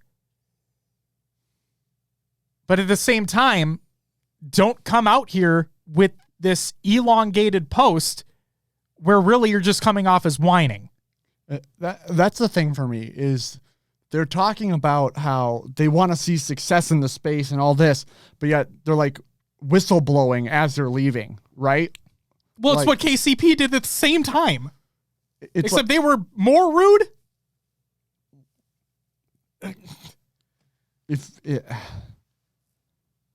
There's some things in here, right? Like, do I know? Like, they're talking about the not receiving feedback. Quadrant, Daddy. There's your answer. Not receiving feedback after asking like what could benefit them in the partnership program. And Navi, by the way. And they said they heard nothing from HCS. Like, email someone else maybe. Like, did you reply to the send out of denied partnership and no one monitors that email box type of thing? Like, I don't know. Am I being too? Oh, they wouldn't overlook that, but someone might. See, so again, I agreed with that statement. So I have nothing to say regards to that. I think that communication should be better in this aspect. We've seen it better in a settings aspect, in things that are being updated. Oh, the feedback from the pro players is being heard now. Let's do something about it. But in terms of the partnership program, this isn't the first time we've heard this issue. But at the same time, what was the other team that we heard that had this issue? KCP. Who are the two teams whining? These two. Respo, welcome to the live show. Thank you for the follow, as a matter of fact. Quick recap on the Juice. We read through Ascend's statement about them leaving the HCS, and they're being whiny. You don't deserve anything, you earn it. That's basically it. Hopefully that answers your question. Welcome. Hope you're having a good day. Meowlner, great name, by the way, says KCP video was the cringiest shit. It really fucking was. It really was. Daddy says, okay, this makes more sense. You're bringing me over your side. Welcome. Welcome to the side. The dark side. All right. I'm sorry. Yeah, I'm sorry that went long. Should we move into the upcoming tournaments of the week presented by NoobCombo.com? Check out NoobCombo.com for all your Halo esports needs, presented by none other than himself, Matty Rums, in the chat. Fuck you, Matty. Fearless Bowl Cut. That's a great name, too. Thank you for the follow. Welcome to the live show. Daily tournaments, Z-League daily tournaments, and First Blood daily tournaments. And then on Saturday, January 21st is Sunday, January 22nd. Will, I'm going to let you try to pronounce this because it's French. Oh, God. I have no idea. And I know we don't speak fluent French, but yours is better than mine. So go for it.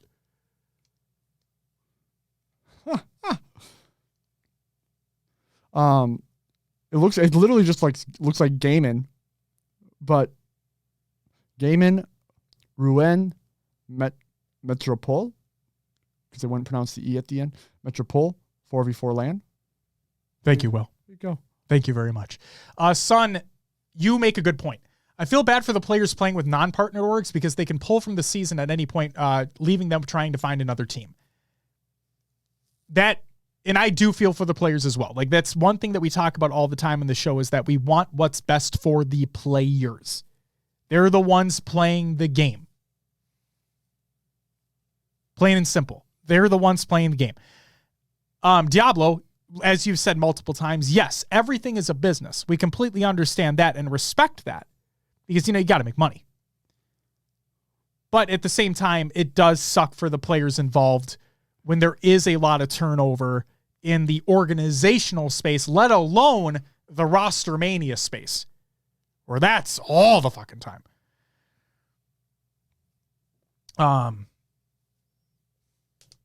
And Grim, yes, we did talk about the crowdfunding thing, and that was the literal only point I think that I agreed with fully in that statement, was the crowdfunding being pulled, but them relating it to their actual region and how that affects them personally. That's good feedback. So, sucks for Derek Carr too. Hey, man. I'm just going to say this real quick about Derek Carr thing. I truly hope that he gets what Matthew Stafford got. I hope he gets the Matthew Stafford revenge tour. That's what I hope. Pours his heart, his soul into the Raiders, go to another team, win a fucking Super Bowl, and stick it right to him. And I'm not even sticking it to them, but like Matthew Stafford, he speaks highly of Detroit because he's been there for so long, but he poured his life, his soul, his career into Detroit. Had a few good years. He had Megatron, for Christ's sake, on that team. But then he's like, you know what? I'm going to go fucking win a Super Bowl. And he goes to the Rams and win a fucking Super Bowl. Bada bang, bada boom. I want the same thing for Derek Carr. That's it for your upcoming tournaments with Lucas presented by NoobCom.com. Check out NoobCom.com for all your Hey Louise sports needs. And Maddie, I love you, man. So you gotta flip it on him. Yeah. Flip the script. Wasn't expecting that. I know, right? So you gotta keep him on your fucking toes. Bro knows football? I don't. But I did call the Vikings getting one and done in the playoffs. Yay! And yes, I just dabbed and yeeted at the same time. Wonderful. I am 31 years old. I'm going to walk away soon. Let's move on.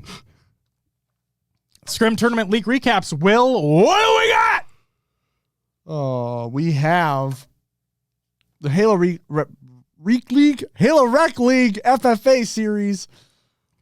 We'll start with the Week 4 standings because that's all we have for them. It tied for 9th. It's the amazing C4 and Shieldsy. 8th, Benjo Stark. 7th, Hip Freddy. Tied for 5th is Shadow and It's Bad to Be You. 4th, Winkler. 3rd, Big Dog. 2nd, T Jolts. And 1st, Bane117. Shout out Winkler. He might be here. You never know. All right, next up we had the Stadium Spartan Series Preseason Cup number 2. Took place on January 12th. And your top 4 teams was Lahazi, which was Asco, Brainiac, Beastos, and Momo. 3rd went to the Lads, Quadios, Burton, Septic, and Baxter. 2nd went to Tactical Gaming, Warlord, Haulers, Simply Gambit, and Sticka. And 1st went to Jump Out Gang, Kimbo, Glory, Respectful, and Moe's. Good shit. Gosh, there's another showdown, Josh. The Stadium Spartan Series preseason showdown. This took place on the 14th of January, and in 4th place, your top 4. First off was Flying Dutchman, Millsy, Mista, Clonely, and Sire. 3rd went to Jump Out Gang.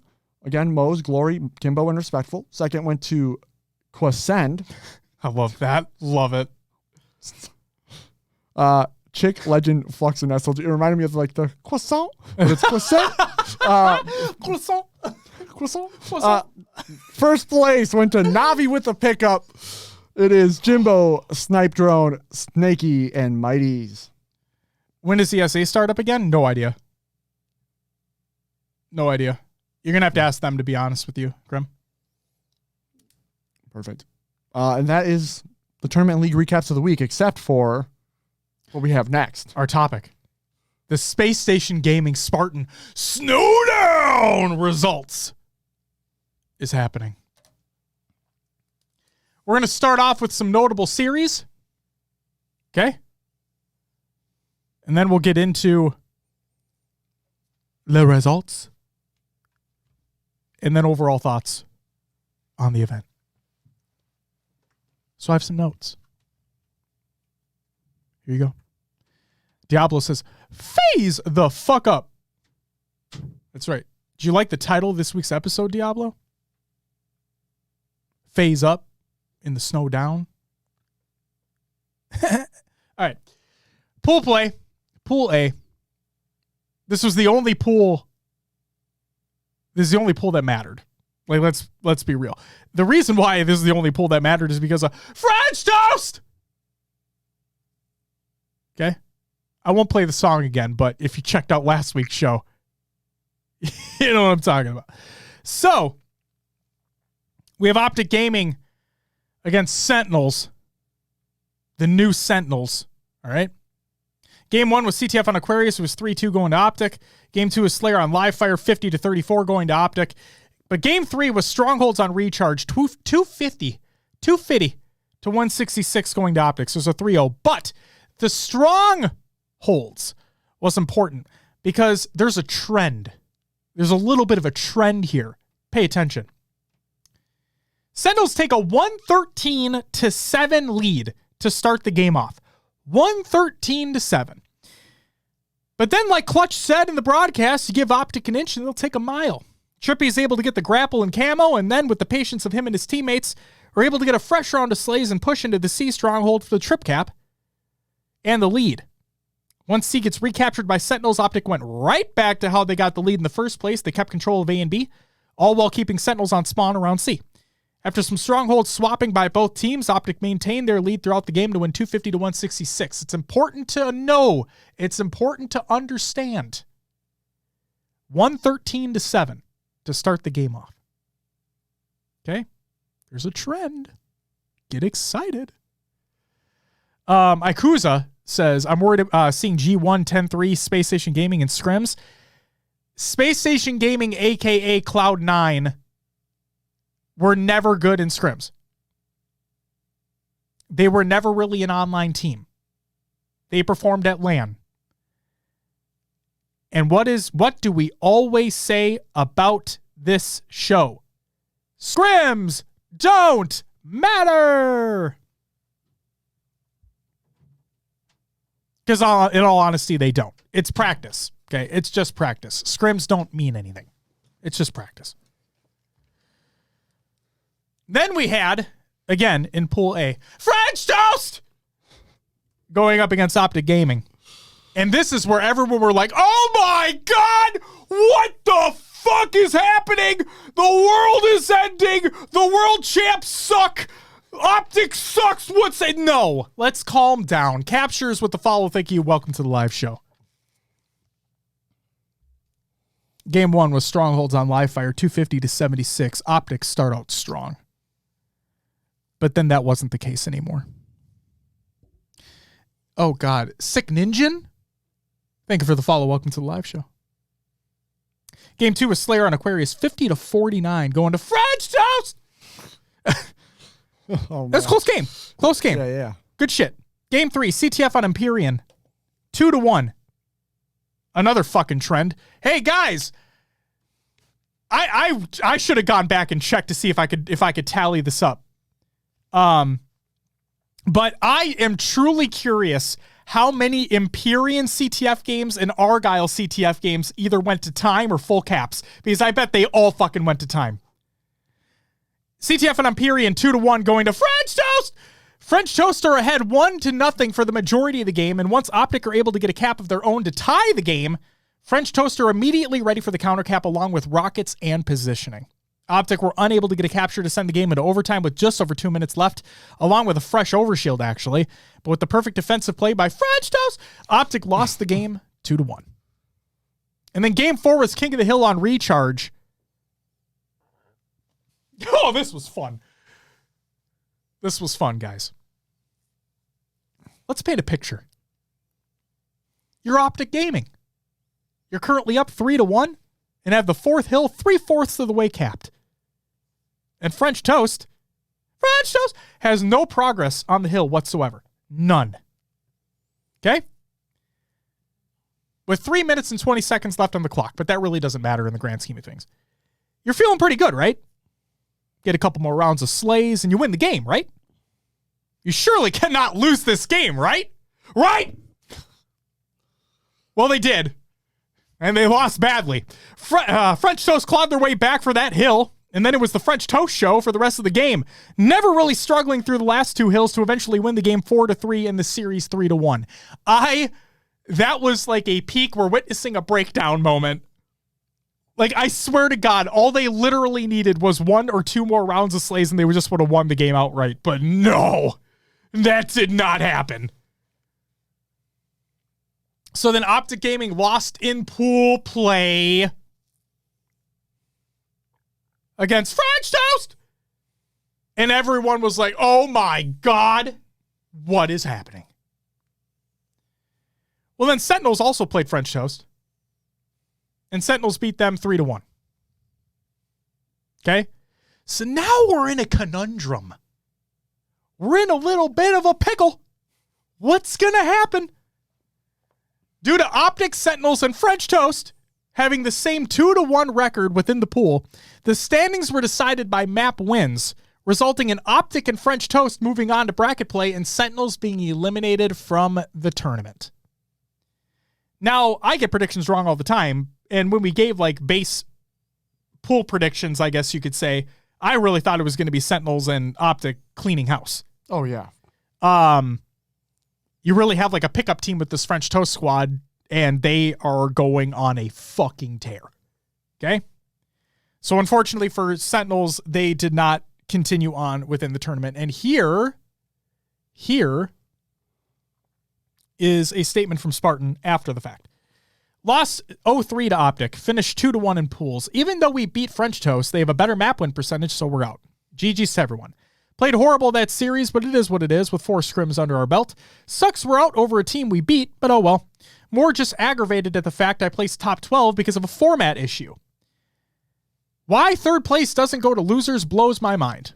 Both of the teams that advanced from our pool deserve to go through. There's no denying that. The only thing I would like from tournament organizers is to take note that having bottom 2 eliminated from pools is never good.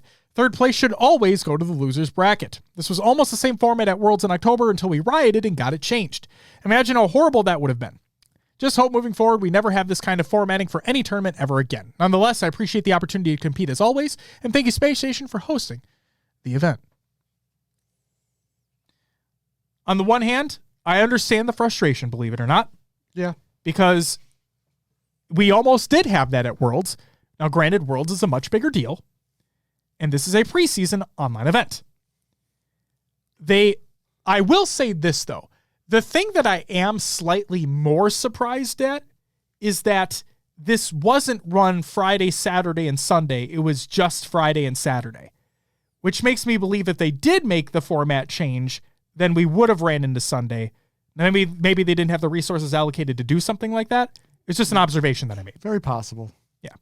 So it is what it is. It does suck, but, bounce back. In bracket play, winners round 1, we had French Toast going up against Space Station Gaming. Space Station Gaming. Formerly Cloud9.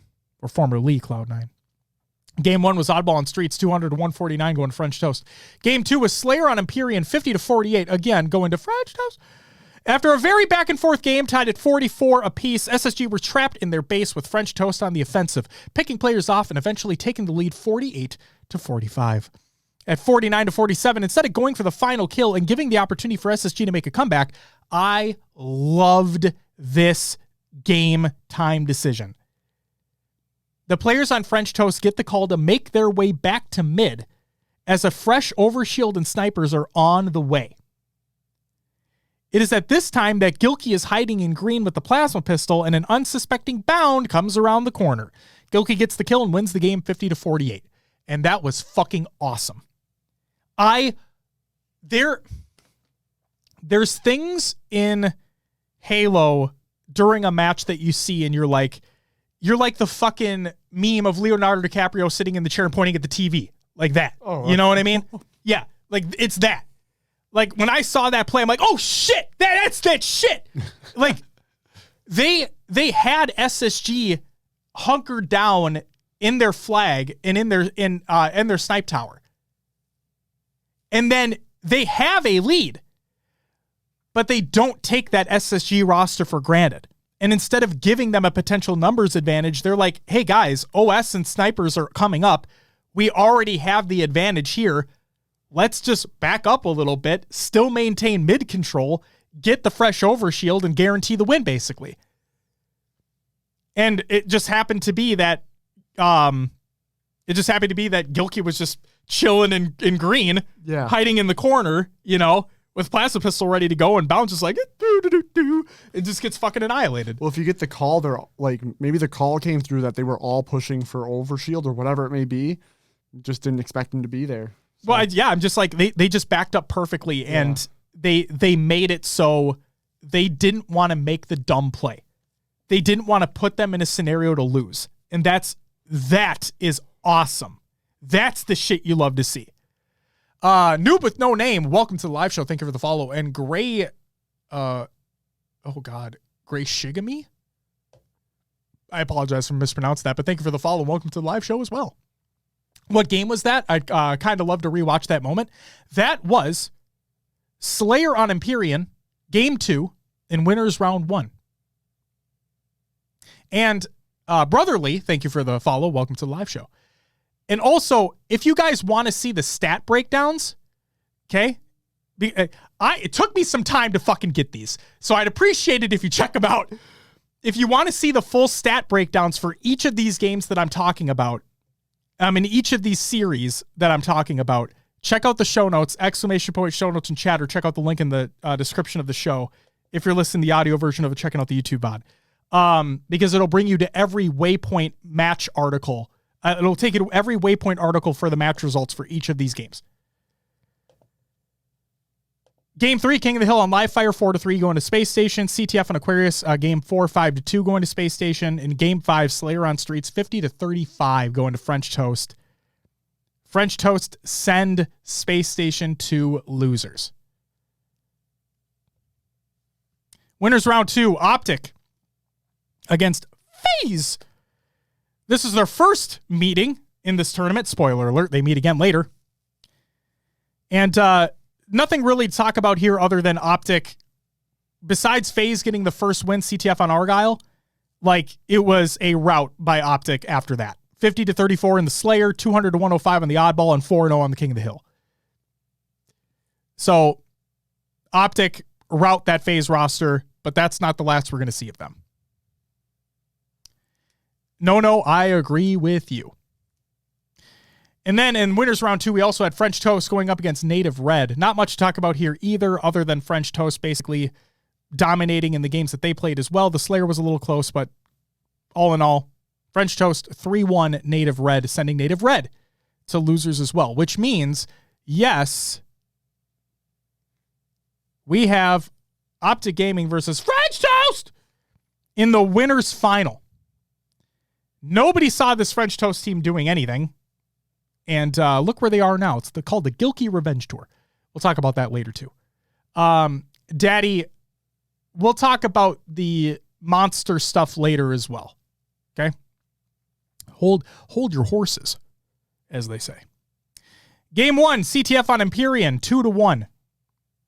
With 48 seconds left in the game tied 1-1, Formal's able to grab the flag off of some great team kills being made by Optic. After being able to keep the French Toast players within their spawn, Formal is able to finish running the flag, and Optic takes the lead 2-1 with only 20 seconds to go. French Toast simply do not have don't have the spawns or the time to make another comeback. They lose the game 2-1. Optic wins that one. Game 2 was Slayer on Recharge, 50-42 going to Optic. Game 3, Oddball on Live Fire, 279-235 going to French Toast.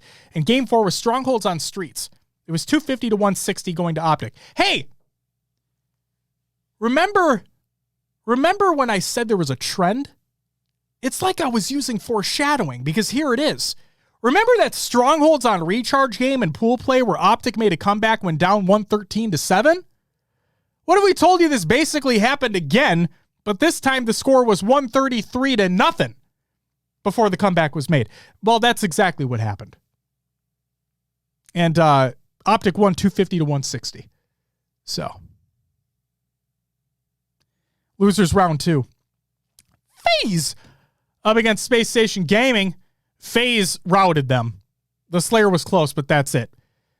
FaZe want to make a losers bracket run. Well, they have to make it through Native Red next. And boy, do they. In losers round 3, they fucking annihilate them too. In the losers final, FaZe go up against French Toast. This is going to be difficult. Nothing really to talk about here other than FaZe winning that series 3-1, sending French Toast home. There's that. Then we have the grand final.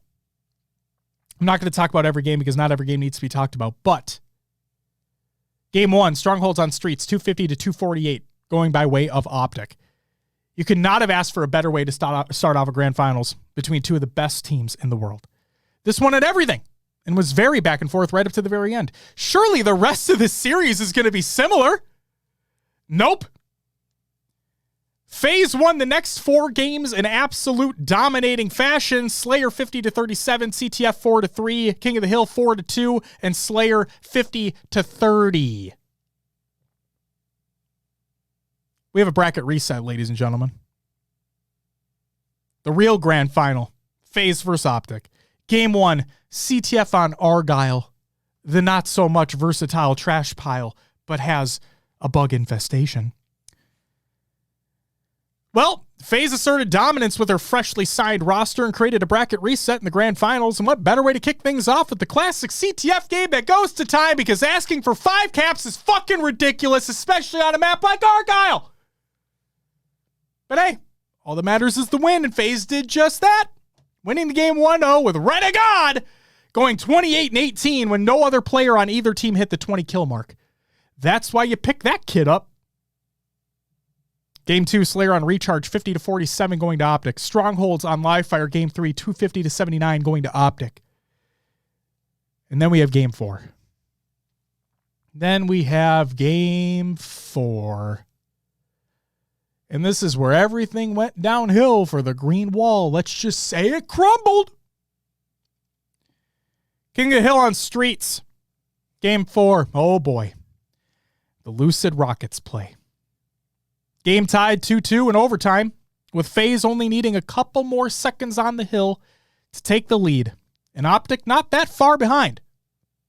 Not that far behind.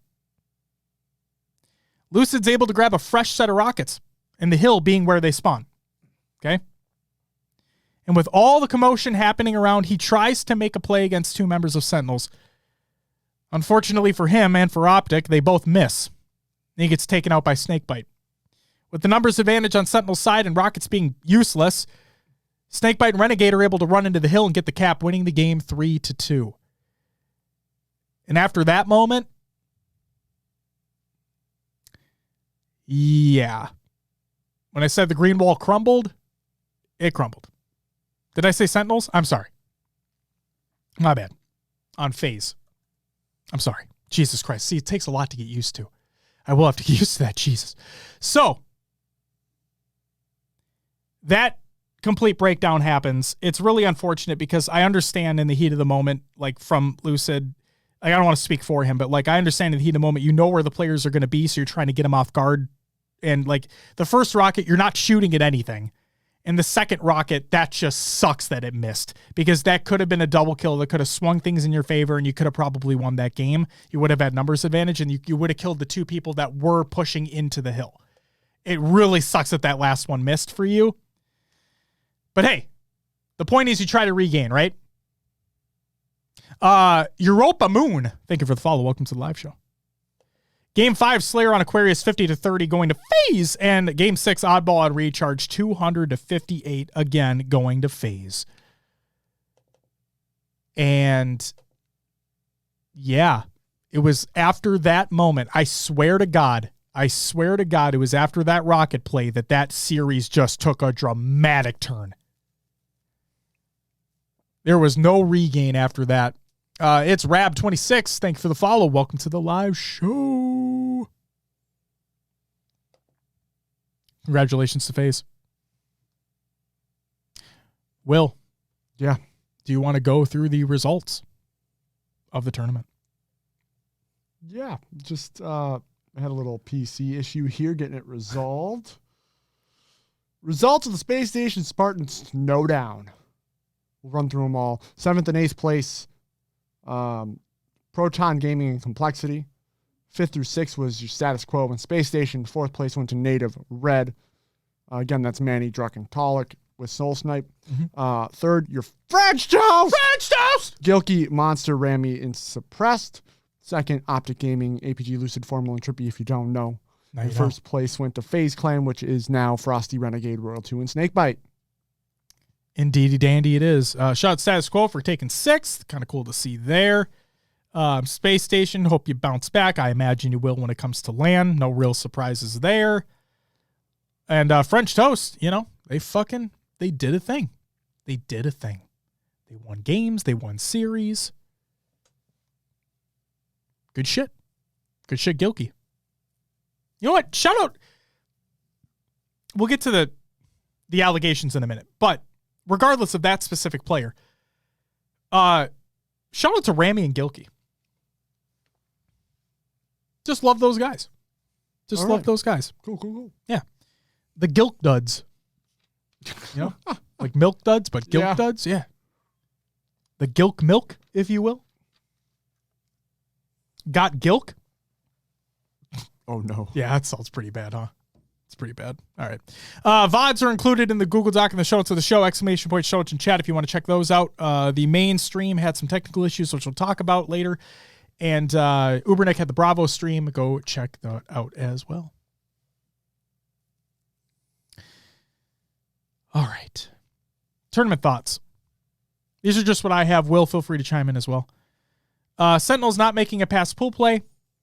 I don't really think there's a lot to talk about here other than new roster, working things out. French Toast made a great run. And not a lot of practice time for them. No, not well. I mean, for what it's worth, not a lot of practice time for that French Toast roster either. Let's be real.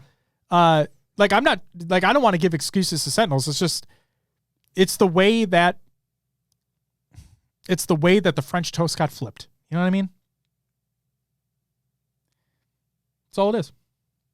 That's all it is. So, speaking of French Toast, Sentinels beat French Toast, though? Yes, but due to map percentage wins, it didn't matter.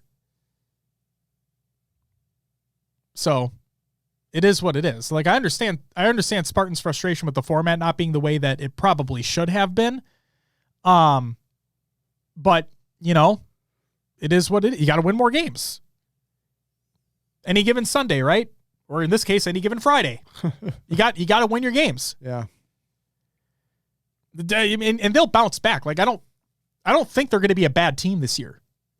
I actually highly doubt they'll be a bad team. There was a question that was asked way earlier on in the show. I forgot who asked it, but somebody asked way earlier on in the show, are Sentinels even going to be a top 5 team? I think that's what the question was. And I apologize I didn't get it to it immediately. But I could see them being around there.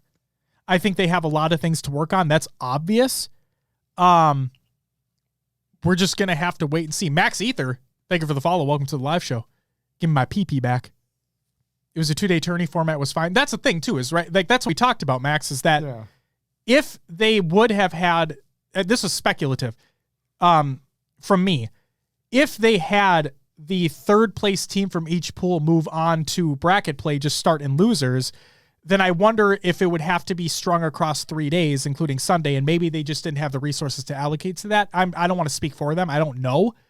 But, I mean, obviously, like, more Halo is great, but it's the way it is. It's a preseason online event that doesn't have any real merit to it other than it was a cool thing that Space Station put on. And it was a fucking cool thing that Space Station put on. I will say, Optic, FaZe, and SSG, real top 3s. Like, that's from a LAN perspective. For LANs, that's LANs top and 3. majors, yes. That's top 3. Then like Akuza says, you could have Sentinels in there. You could have G1 in there, Native Red in there. You know, and top 5's a little difficult too because it really comes down to pool play. Who's going to have that hot team in their pool, or who gets the better seed, who faces them round 1 type of thing. You never know. I mean, you have Rhino coming out and finally acknowledging that they had like a pretty easy bracket in Raleigh. Like it just depends on how that works. Yeah. How it all breaks down. Daddy, you make a good point. It's something that I've talked about too. SSG without their coach, though, really curious to see if they're actually a top 3 on LAN. And as Formal has said in a video, between like a difference between a COD coach and a Halo coach, it sounds like a Halo coach really does mean more. And I didn't include this as well, but Snakebite said in his stream yesterday, I didn't clip it, but he talked about the role that Royal One plays as a coach on that team and how Royal One's role may be different than other coaches on Halo teams. It really just depends on what they need, right? Sure. So I don't know. Honestly, I wish them the best, and we'll have to wait and see what happens. Native is strong. Yeah, Native Red is a strong team. And I think they proved themselves, and they think they proved a lot of people wrong at Worlds, myself included. So I'll take responsibility for that, absolutely. Atriox, what the fuck are you doing here? I'm just kidding. Welcome to the live show. Thank you for the follow. And JD Wrigley, thank you for the follow as well. Welcome to the live show. And we don't know what McWin's team is yet, so we'll have to wait and see on that. But who knows? Daddy says the roster mania I think made things much closer and more exciting. Abso-fucking-lutely it did. HRX says, really interested to see who's on Mickwin's team. From the rumors, it sounds like it could be solid. Absolutely. And we're Mickwin stands here. So, like, any team that Mickwin's a part of, now that he's back in the scene again, I'll just be happy. I'm just going to be happy to see him competing again, you know. It's going to be good shit. Going to be good shit. So, yeah, French Toast and the Gilkey Revenge Tour. So French Toast just fucking brought the heat in an online preseason event. I don't want to take anything away from what they did because what they did was awesome, especially to watch. The Twitch chat was in shambles. Elamite even said like he had pancakes one morning, but he was going to have French Toast that afternoon because of how they were playing. I thought that was pretty funny. That was good. Yeah. No, they played really well for this tournament. Got to give credit where credit is due. Gilkey played out of his fucking mind, which is awesome. It's been around for so long. And it sounds like that team will not be sticking together. It sounds like this was just like a made together team for this event. Maybe things could change. You never know. But good on them. That's awesome. And again, this is still keeping in the back of my mind the allegations that were made against Monster. Okay, that's still back here. We'll talk in a minute. Then we have FaZe asserting dominance as the season begins. Yeah. When we saw that first matchup between Optic and FaZe in this tournament, and Optic just fucking ran through, we're all thinking, right? We're all thinking, oh, just going through the motions. They're a great online team, and now they're a great LAN team too. But like, they're a great online team. We already knew that. This is kind of par for the course. We expected this. It is what it is. Then when they lost, in pools though, when they lost to French Toast, it's like, oh my fucking God, what's happening, right? But when FaZe came back and they made that losers bracket run, and they were hitting their stride a little bit more. Things were clicking for them. Snakebite even addressed that they still have a lot to work on, which is great to acknowledge. Lucid even said they have a lot to work on too in terms of Optic. Like Shersey said, so we're in for a good season. I can't wait. Can't wait for those majors to roll around. It's going to be so good, man. So good. Momo Sumo, thank you for the follow. Welcome to the live show. Cheating allegations. Here we go. This is from Suspector, who said, how are we having these online tournaments without requiring people to stream webcams facing their monitors? Put us on Xbox. Something. I shouldn't be watching Team French Toast with Monster, who's been banned for cheating, playing Optic in the winners finals. Such a joke. Okay. Diablo, the schedule has not been released yet. It has not been released yet. The HCS knows what the schedule is, and it should be released this month, according to Tashi. How do we know what's after Charlotte? Dude, Charlotte hasn't even come yet. Tashi said the plan, things are still on track to release the roadmap this month in January. Just be patient. Trust me, I wish we fucking had it too. Okay? Charlotte 2 is after Charlotte. That'd be fucking hilarious. Ring around the Charlotte. And here's from Hysteria. Whether anyone is cheating or not, upsets and crazy online results have always been a thing.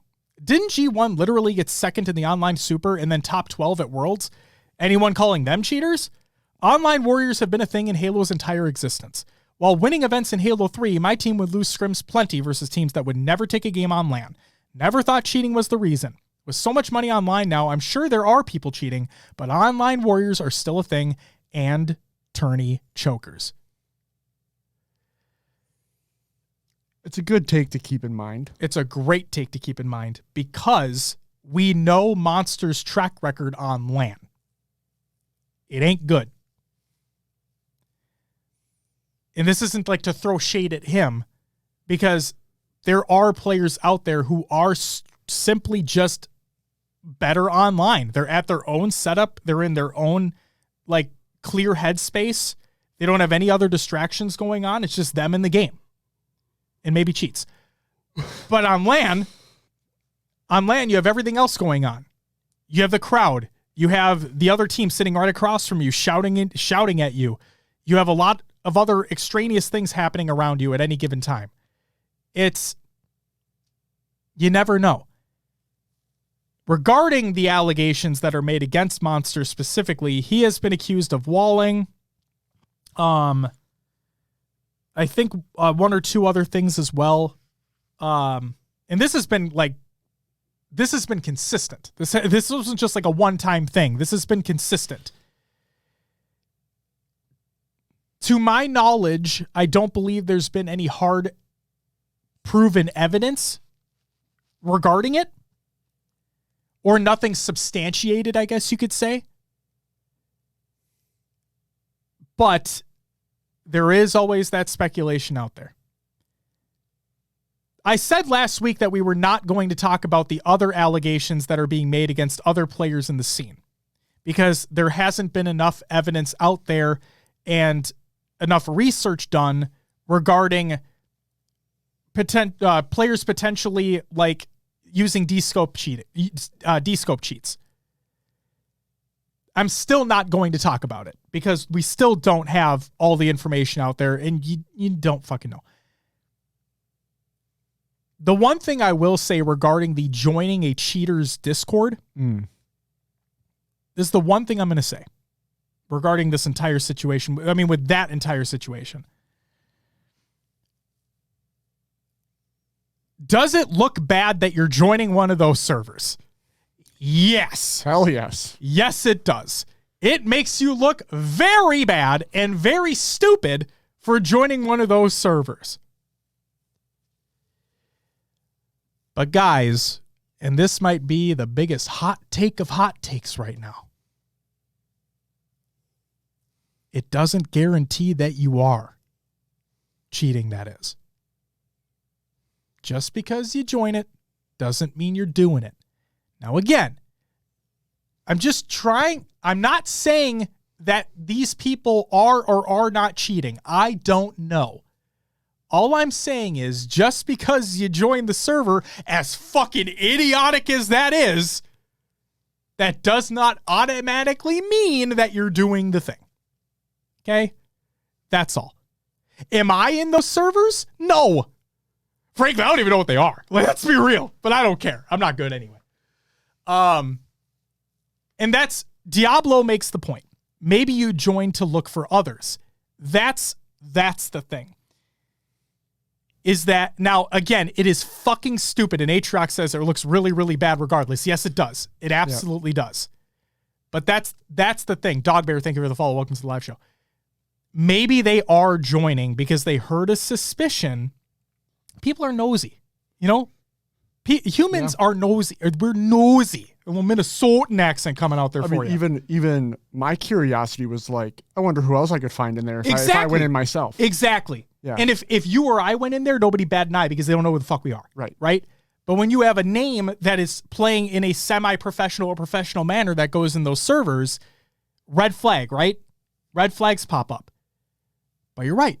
Maybe people are going in there just to scope things out and be like, I wonder who the fuck is in this server right now that maybe I teamed with, maybe I don't know about. You know what I mean? And also people go in there just to be assholes and try to expose people. But that's besides the point. Someone said that you had to pay for it to be invited. Is that true? I honestly don't know. Ikuza says, if I got caught doing that, I'd be smarter. I'd say my brother logged on to my PC, got lost looking for Minecraft mods, and installed walls. Try to prove I'm wrong. I fucking dare you. Look, I was just looking for Roblox shit. Leave me alone. Carnage says, how do you join? I'm asking for a friend. That's, hey, well, no, I'm just kidding. Sounds like the dark web of Halo. That's hilarious. Oh, man. So it's, you never know, man. Joy Slay, thank you for the follow. Welcome to the live show. Thank you. Verbmaker says SSG made a mistake running it back with that roster. I do not believe they did. I think though, you know what, Verb? So Will, you know what I want to do in the next coming weeks or whatever before Charlotte? Before our pre-show, before our Charlotte pre-show, I want to do a preseason predictions show. So like during the preseason, we predict how the season's going to go. Oh God. Okay. Okay? Like you do with any other sport. Got it. Like obviously everything is subject to change. You have no idea what the fuck's going to happen. Preseason predictions for the entire season, because Verb Maker says SSG made a mistake running it back with that roster. Personally, I don't believe so, but I believe this year will be very telling for that team. Yeah. They've never been great online. That SSG roster. Like, they always just fall a little bit short, but they show up big on LAN. Yep. So but they could never close it out. They could never close it out on LAN. Except at Raleigh, obviously, but that's besides the point.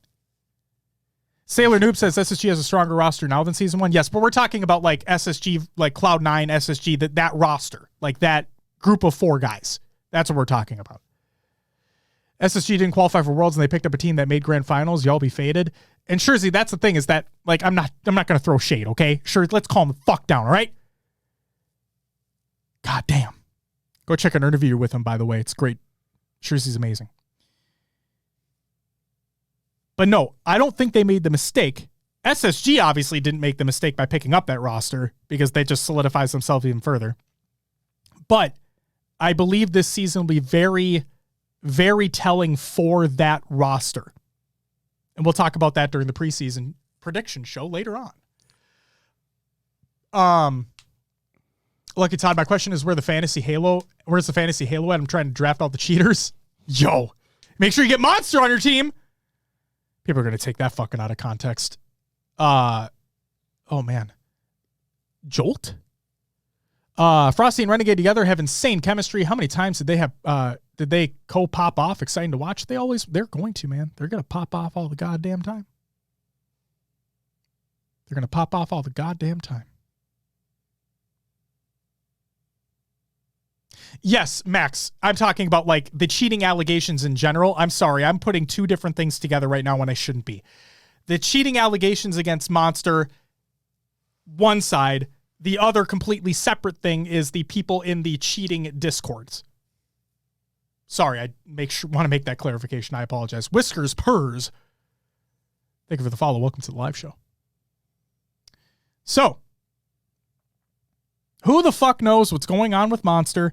All we know is that the man plays very well online, does not play very well on LAN. We'll see if this season's any different. Okay? Yeah. Okay. And the last thing I want to say is in regards to the tournament production as a whole. There were a lot of technical difficulties that were happening on the Friday main stream. And this was due to an internet issue at the space station complex. So all I can say is, shit happens. It's unfortunate, but they came back as soon as they possibly could after getting everything up and running. And then once everything was up and running, oh, what a show it was. Yeah, it was great. All the skits were fantastic. Maddie clipped probably my favorite one of the entire night. Did you see the one with Ace's Lemonade? No. Oh, man. So my favorite skit of the night was Tony and Active. Amazing individuals. We stan them. Tony and Active doing a little skit. Active has Tony has like an SSG shaker bottle. Active has a bottle of water, but it has like a lemonade mix in it. And has a label on the front that says Ace's Lemonade. You know the joke. Or is it a joke? So at the end of the skit, they're like, all right, cut, we're done, we're out. And then they have like the actual skit and Active's drinking lemonade, like, oh, this is so good. And then Tony's like, what are you drinking? It's like, oh, Elamite gave this to me. It says Ace drinks it before every match. And we all know fucking awesome Ace is and blah, blah, blah. And he's drinking. He's like, oh, so good. And Tony's like, all right, yo, mind if I get a swig real quick? And there's the clip for you. It's like, mind if I get a swig? And he smells. He's like, dude, I think this is Ace's pit. And then it cuts out. Nice. Incredible. That is a thing that's been running for a while. And that is hilarious. hilarious. You don't know the joke Carnage? Well, now you do. It's amazing. Absolutely amazing. But no, in all honesty, once they were able to get things back up and running, I think everybody did a phenomenal job. Especially for an online tournament. The thing that they wanted to do, which they absolutely accomplished, is they didn't want to have boring break times. They were also sick and tired of seeing the "we'll be back in 5 minutes" screen, or "we'll be back in 15 minutes" screen, or "we're having technical difficulties" screen. They were sick of all that shit. Instead, they made their own skits for the entire thing. They had little interviews as well. They had skits with the Space Station Spartan, with a bunch of other people, like skits in Forge. It was awesome. The one with the vending machine where you can't get the water bottle. Hold on. Diablo, the answer to that question is fuck no. I'm going to leave that there. Go ahead. It was painfully long, but it was brilliantly painfully long. Like, just feel for the dude. Oh, the vending machine? Yeah, where you can't get the dollar in. That was funny. The one, I will say this, a couple points of feedback that I would like to give is that you wanted to get away from having the break screen, so you have the skits, but after a round of skits, you still had sometimes like a 2.5 to 5 minute break screen. So if you ever do something in the future, Space Station, if you ever hear this or anything like that, a piece of feedback I give is just, I mean, this is going to sound stupid, but like try not to do that. Try having the skits run into the actual going back to the hosts at the desk. Just because it was jarring to have all of those skits happen, which were great. They were really funny and they're fun. To just go right to a break screen anyway. And I understand getting into lobbies and getting things set up sucks and everything takes more time. But you know, if that's going to happen, then just cue skits back up again and go. You also don't want to run out, I guess. Well, they did. Things reran, yeah. Reran. Which is fine. It's just like, because not everybody's going to see them at every time, you know? Yeah. So. But you don't want to repeat yourself too much. Yeah, but it was better than seeing clips over and over and over again. It was better than literally just a break screen. I loved it. Don't get me wrong. Just a piece of feedback. Have the skits run into the actual desk host talking, and that'd be awesome. That's really the only point of criticism that I have in terms of the event, because I think everything else ran pretty goddamn well. And I want to give a big shout out to everybody involved, including the talent. We had Elamite and Clutch doing the casting. We had Tony and Active on the desk. All four of them did amazing throughout the entire weekend, kept the energy up, even through the technical stuff that was happening. And like, it was awesome. And then everybody behind the scenes as well, everybody on the production side that had a hand in creating those skits. I said it in the tweet, but like, you all deserve raises. You all did a phenomenal job. You brought something fresh, something new, something exciting to an online tournament that you don't see. Like, you don't see these all the time, right? It is always just a traditional break screen or like a fly overview. It's boring, you know? And you guys decided that, no, we're fucking Space Station. We have the best merch in the scene. We're not boring. Who the fuck you think we are? And you guys put on a great event.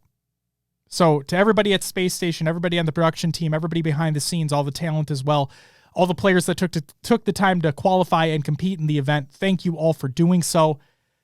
It was great. Cannot say anything better about it, to be honest. And they're losing 24-0, huh? Brett Maher, the kicker for Dallas, has missed 4 PATs.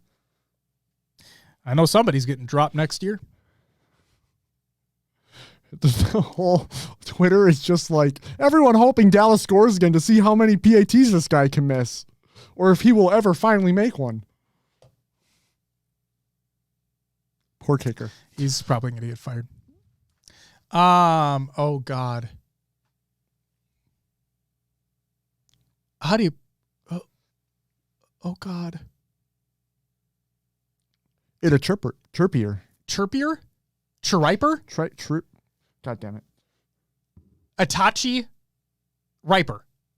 Itachi Riper. I'm I mispronounced that, I'm guaranteed. But thank you for the follow. Welcome to the live show. yeah. I'm sorry, I got so fucking hung up on that for some reason. woo. Truly believe Space Station found a great balance between competition and fun. All in Juan, welcome. I don't believe I said that to you earlier. I apologize. And yes, I believe you were right. They did make a great balance between the two. The teabagging Spartan was great when showing the maps. That was a fun little side like Easter egg in there too. The flyovers going into each game. That was funny. Ford Truck Man. Did you see the flyover for Thank you for the Empyrean? follow. Welcome to the live show. Where when they're showing the green side of the map from the outside, the dude who has OS gets repulsed off the side as he's popping it. So you just see this white blur go flying. I thought that was great. It's good shit. Ford Truckman says, let's go! Let's go indeed, man. What'd be really funny is if you own a fucking Chevy. Like, that'd be hilarious if that was actually the case. Like, you had a Ford for so long, and the Ford breaks down, and then you get a Chevy instead. You know, I doubt that's true. I mean, they're built Ford tough, you know?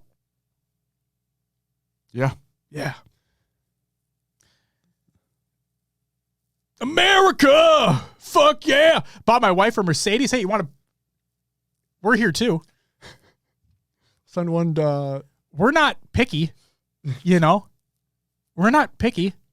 You want to just, you know... We're in Minnesota. Send something our way. Winter tires would be a nice touch, you know? We'll leave it to you. It could even be a Ford truck.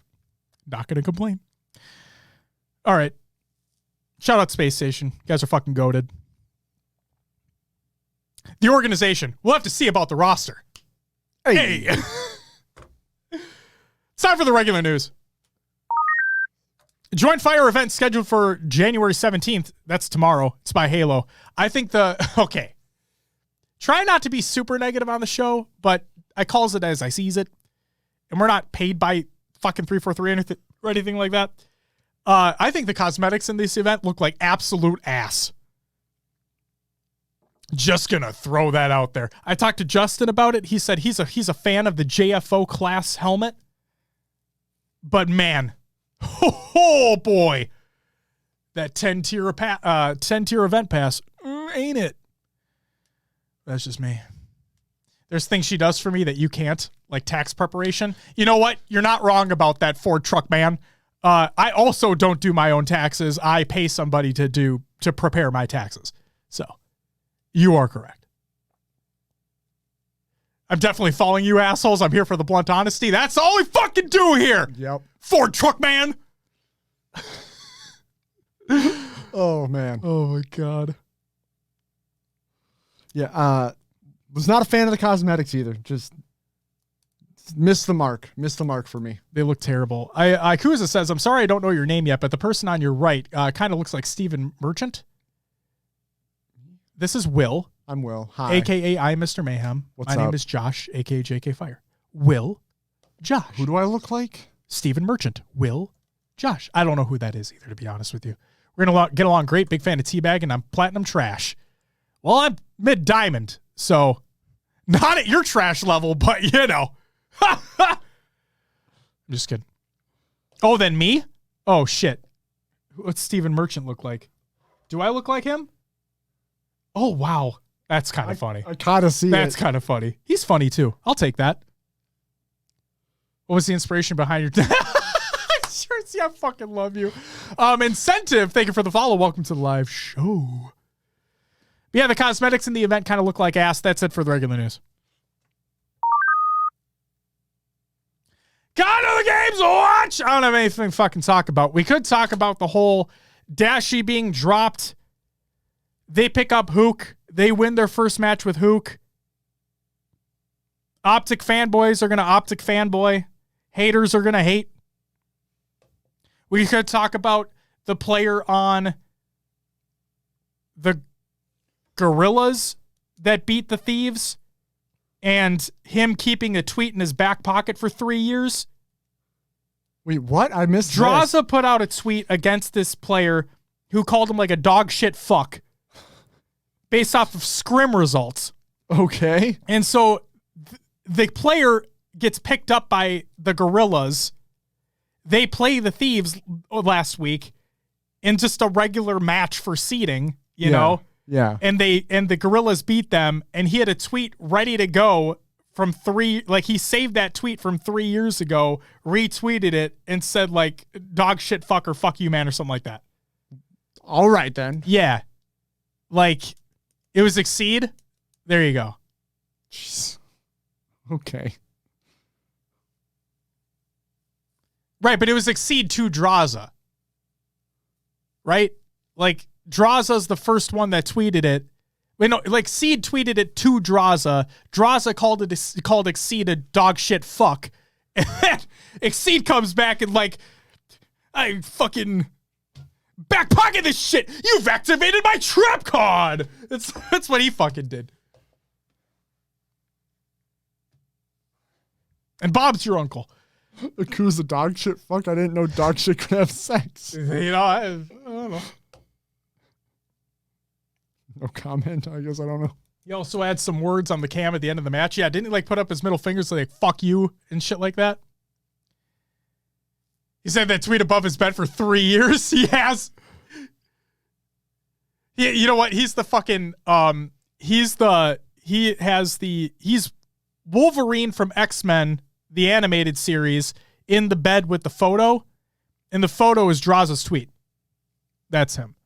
Dog Bear says Exceed called Draza trash because of scrims. Draza then beat Exceed in a match and called him a dog shit fuck because he beat him when it mattered. Sometime later than 3 years later, Exceed claps back in a match. Thank you. That's the perfect synopsis, Dog Bear.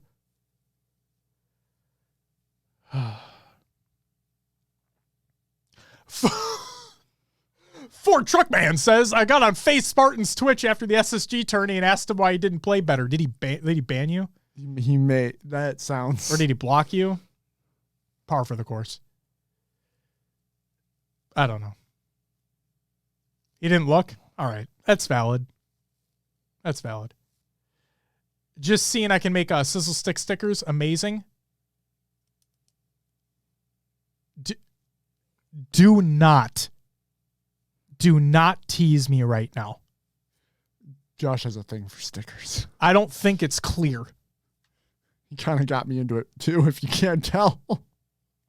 Do not fuck with me right now. Shurzy, you better fucking make them and bring them to Charlotte and give me one. Or multiple. That'd be nice. Somebody asked if we'll be at Charlotte earlier in the chat. I forgot who it was. I'm just remembering now. Yes. Josh will be there. Yes. So to that person, yes. Diablo, I think I even answered your question, but if I didn't, yes. There you go. Daddy says Spartan banned me for asking if I'd rather have teeth or hair for teeth.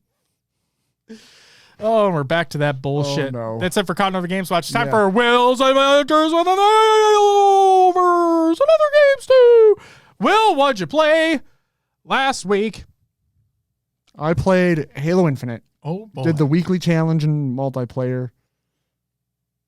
It was a wonderful time, kind of.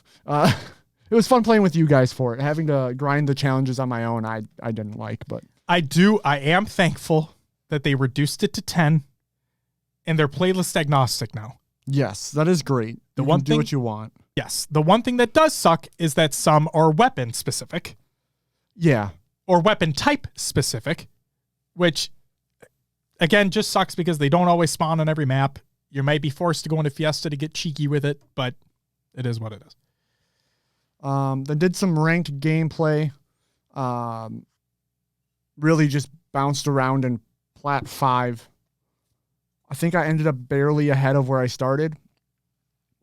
But I got my buddy Joey to come back and play some Halo, and then I noticed the next day when I was actually here, when we were doing the Patreon stuff, that he was on Halo Infinite all by himself. And I'm like, holy shit. So Is he back? He enjoyed it. He likes playing Infinite, but he wants at least 3 people to play because he's the person that only likes ranked type gameplay in any game. So Okay. He Understandable. wants to play with 3 or 4 for ranked if he's going to play. That's kind of his stipulation. I think he was on by himself just because he had fun the night before and wanted to probably, who knows, do something, maybe just get his shot better. But yeah, got him back on Halo, so that's good. Very nice. And then played some Warzone 2.0. Okay. It's not sounding like it went well. Well, so again, my buddy Joey, he actually traveled to Ireland over New Year's and stayed for a couple weeks. And he just got back and he was like, I'm itching for a win in Warzone. Okay. And we played a couple nights. It was up and down. I think the highest we got was maybe like 5th or 4th place. And it was just like, it's fucking Warzone. It gets crazy. Until, was it yesterday after the Vikes game? Where we lost and I called it. Or was that Saturday? Anyway, earlier this weekend, we're playing. We get down to like the last few squads, and we have to rotate to the circle. And there's like a building, and then like a half wall, Okay. right? And we jump out and have to rotate along this half wall, but there's a team to our right who can see our heads while we're running. So we jump out, Joey gets lasered instantly, goes down and eliminated. He got thirsted. I go down, but I have a self-revive. And we got pushed as that fight was happening. So I go down and someone looks back at me to thirst me, but then they start getting shot. Oh, shit. Okay. So you're not dead yet. So I'm not dead. So I pop my self-revive and start moving towards the circle again. And I get popped again, go down. Fuck. I'm like, fuck me. As I go down, a person comes from the right to fight the person that downed me again. I had another self-res in my back. I was holding onto 2 self-reses. So I popped the self-res. At this point, the circle is coming back towards me. It had already shifted forward and the new circle was behind me. So Okay. pop my self-res. I stand up and shoot the person. And I have no idea, I had no game awareness what was going on. I was just panicking and trying to pop myself res. Yeah, you don't want to die. I down the person, and the person behind them is self-resing. So I thirst the first person. The guy gets up. I just one-tap him, down him, thirst him, and it's like, winner. We won. I was like, sick. what the They were fuck? the last team. Yeah, so luckily that what had happened is I got downed by that last person. Yeah. That guy attacked from the right, downed the teammate. This guy downed him and thirsted. When I popped, I downed him. The other guy popped the self-res. I downed him. So you just came up at the perfect I time. just popped up at the perfect time. That's Little great. bit of luck. Grateful I found the extra self-res rotating in the city in the final circle, and having 2 self-reses won us the game. So finally got that win. It was a little unsatisfying, only being with me just being alive and not winning as a team, but still good. And then played some Rock Band 4. Nice. Had some whiskey, had some shots. Some whiskey. So yes, had some shots. Oh This was Saturday night, watching some football. And then Everybody! I played some Rock Band 4 and sung my heart out. Good shit. That's all I played for the week. What about you, Josh? Oh, boy. Well, first up, people in chat are shitting in Call of Duty. Understandable. Yeah. It's understandable. I wouldn't go so far as to say Battlefield 4, 5, and 1 are easily better. I would say Battlefield 3 and Bad Company 2 are way easily better. We need Bad Company 3, guys. That's what we really need. We need Bad Company 3. And that sucks to hear that Overwatch 2 is not good. Or at least in your guys' eyes. It's unfortunate. I liked Overwatch 1. I played Halo Infinite, the community playdate, and got the weekly ultimate done. And then I played Pokemon Scarlet, completed the Cinderace raid. And I forgot if I said it last week, but I completed the Pokedex, and it's the first ever Pokedex in a Pokemon game I've ever completed. So I'm pretty happy about that. You can shit on me all you want, but, Pokemon games are fucking fun. So what are you going to do? That's all I played. Let's get into some shout-outs. Daddy, no, we're not going to talk about that because I have yet to watch the first episode and I plan on doing it tonight. So no, we are not going to talk about it right now. And Lucky Todd, thank you. Greatly appreciated. Shout out to everyone who joined the community playdate. D Pancakes, Fox Too Quick, Carnage, Halo for Life, Elated Dartboard, Hero Spartan, Marmar, Goalie Sniper Shot, and newcomer All in Juan, who, special shout out to you, sir, because of the video we'll include in the community creation segment. Like, wow. So fucking shout out to you and thank you for joining up. Shout out to everyone who followed and subbed during the live show. Okay. You got a list again. I do have a list again. Give me 1 second. Old Dirty Pickle. Lucky Todd. Pepper, which was the bot who wanted to sell shit, who I wanted to give money to, but wouldn't let me give money to. Fafaro Land, Thai Games, Diablo, Teacher, Skillets, this guy, RGO34, Goblin, I'm a 50 IRL, Kush Goblin, Load Ali, Core Bomb, Respo, Fearless Bowl Cut, Captures, Sick Ninjin, Noob with No Name, Gray, Brotherly, Europa Moon, It's Rab26, Max Ether, Atriox, JD Wrigley, Mama Sumo, Dog Bear, Joy Slay, Whiskers Purrs, Itachi Ripper. I think that's it. I think it's Itachi Ripper. Ford Truck Man.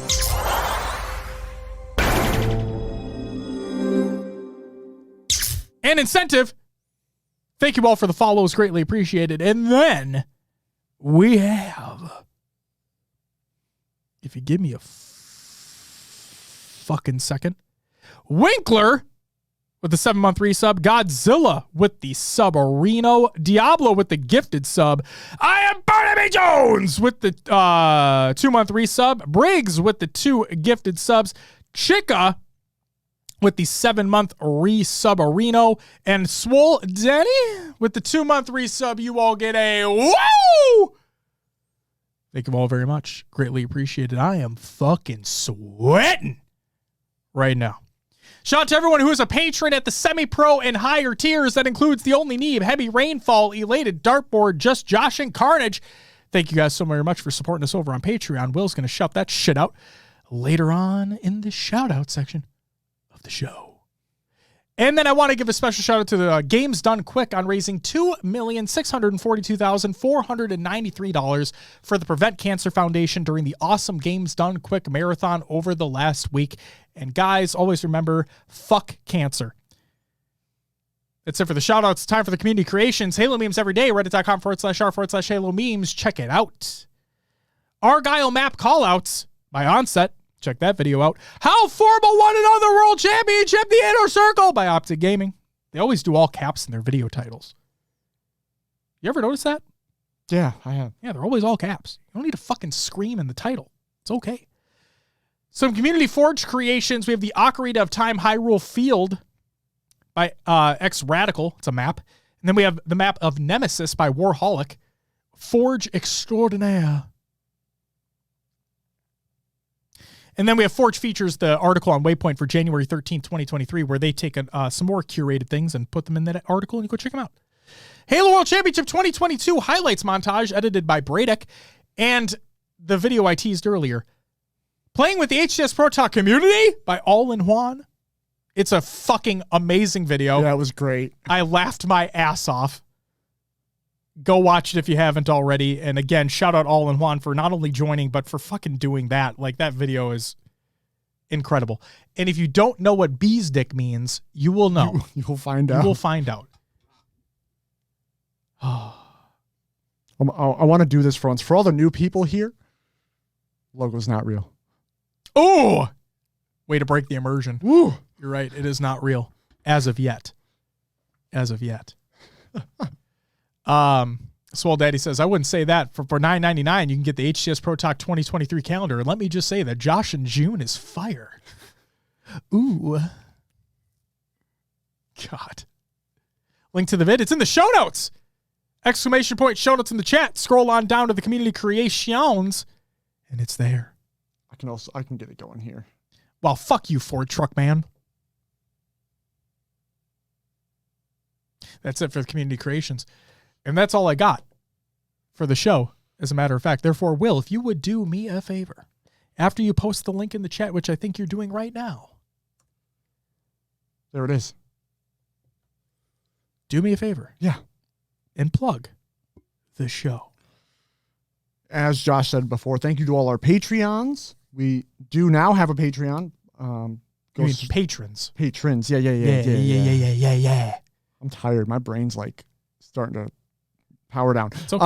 Our very first episode of Pro Talk Off the Rails has gone live for patrons at the $5 and up tiers. In this first episode of the exclusive show about everything other than Halo, we discuss our favorite cars in movies. There you go. And as always, you can find us on your favorite podcast services. Just search for HCS Pro Talk. We are on iTunes, Podbean, Stitcher, Spotify, and others as well, like Josh's favorite Pocket Cast. Not an ad. Not an ad. Let us And thank you, Maddie, for doing that. leave us a review and let others know about the show. Join the Discord, join the community discussion. Link is provided in the Google Doc of the show notes of the show. We have a Twitter. Find us at HCS Pro Talk on Twitter. We have an Instagram and Facebook as well. Go check out VODs, our interview series, all over on YouTube if you want to catch up on anything that we've done in the past. It's all there, youtube.com/HCS Pro Talk. We're live on Twitch if you're listening or catching it later. We're live on Twitch Mondays at 7 p.m. Central Time, usually. Yeah, usually. Twitch, Keyword. obviously, HCS Pro Talk on Twitch. We have a TikTok. Need to do more with that. We have a website, hcsprotalk.com, that now redirects to evolvedhalo.com. Your home for Halo. Speaking of which, don't forget about the fine folks over at Podcast Evolve. They have great shows such as Podcast Evolve, Mission Debrief, Halo TV Plus, Book Club, Build with Blocks, Halo Headlines, and Halo Gear Guide. And make sure to check out the updated Podcast Evolve Patreon tiers, including access to a brand new show titled I Would Have Been Your Podcast. Like the skull, I would have been your daddy. There you go. It's a great play on words. Great play on words. Lucky asks, is the community playdate just for patrons? Absolutely not. All you have to do, join up in the Discord, Lucky. We try to do them every Friday around 8 p.m. Central, and we go for a couple hours. Join up. Love to have you. It'll be a fun time. We're typically playing like Forge Customs in Infinite. So yeah, be good shit. Do it up.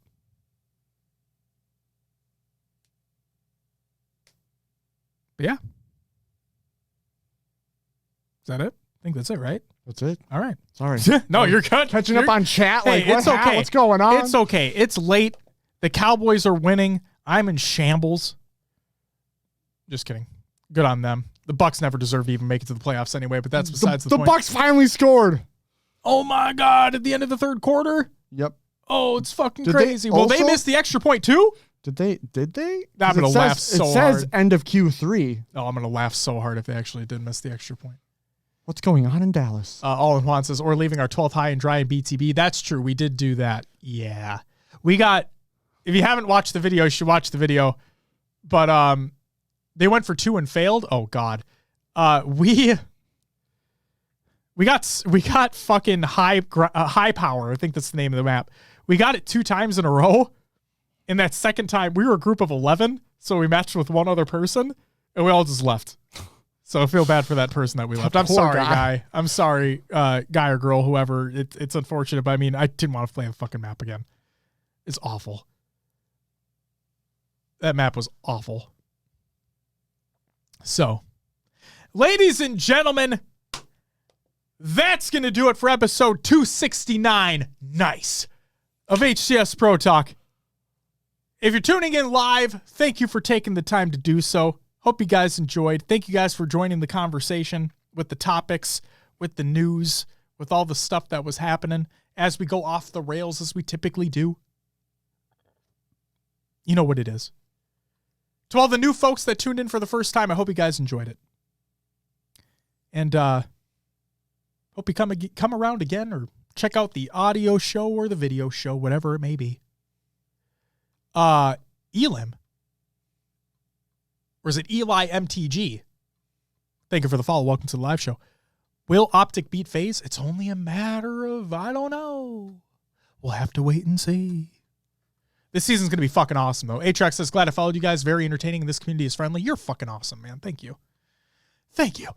But seriously, thank you guys for tuning in to the live show. If you're here live, if you're checking out the audio version on your favorite podcast service, or you're checking out the video VOD on YouTube, thank you as well.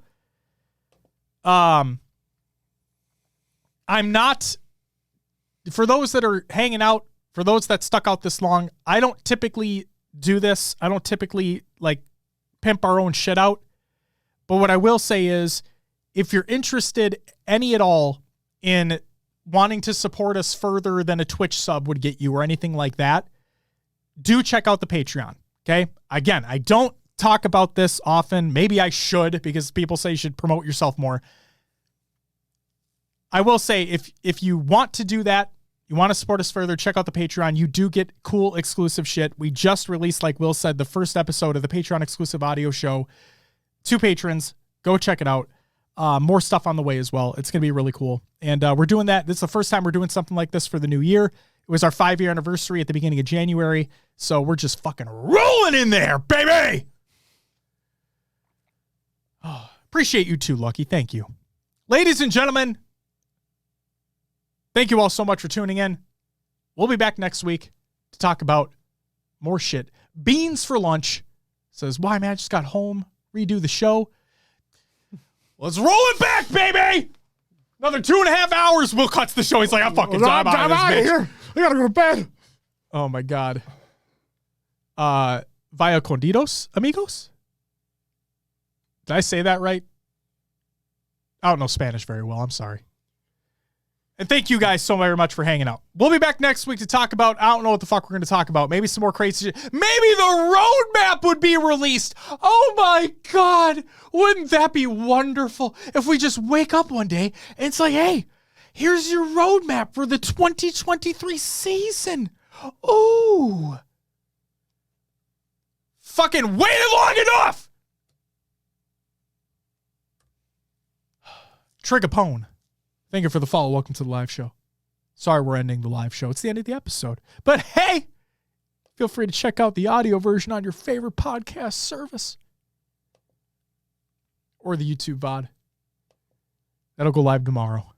Along with potentially Snake Bites video talking about all the stuff. So, thanks, Beans. We'll be back next week. Have a great one. Enjoy the Cowboys winning. Or not, if you don't like the Cowboys. I know Maddie's excited. Just wait, guys. After this game, Maddie's going to be fucking in the Discord being like, we're going to the Super Bowl! Got to get past the 49ers, motherfucker. Have a great week. We'll see you next time. But until then, bye-bye!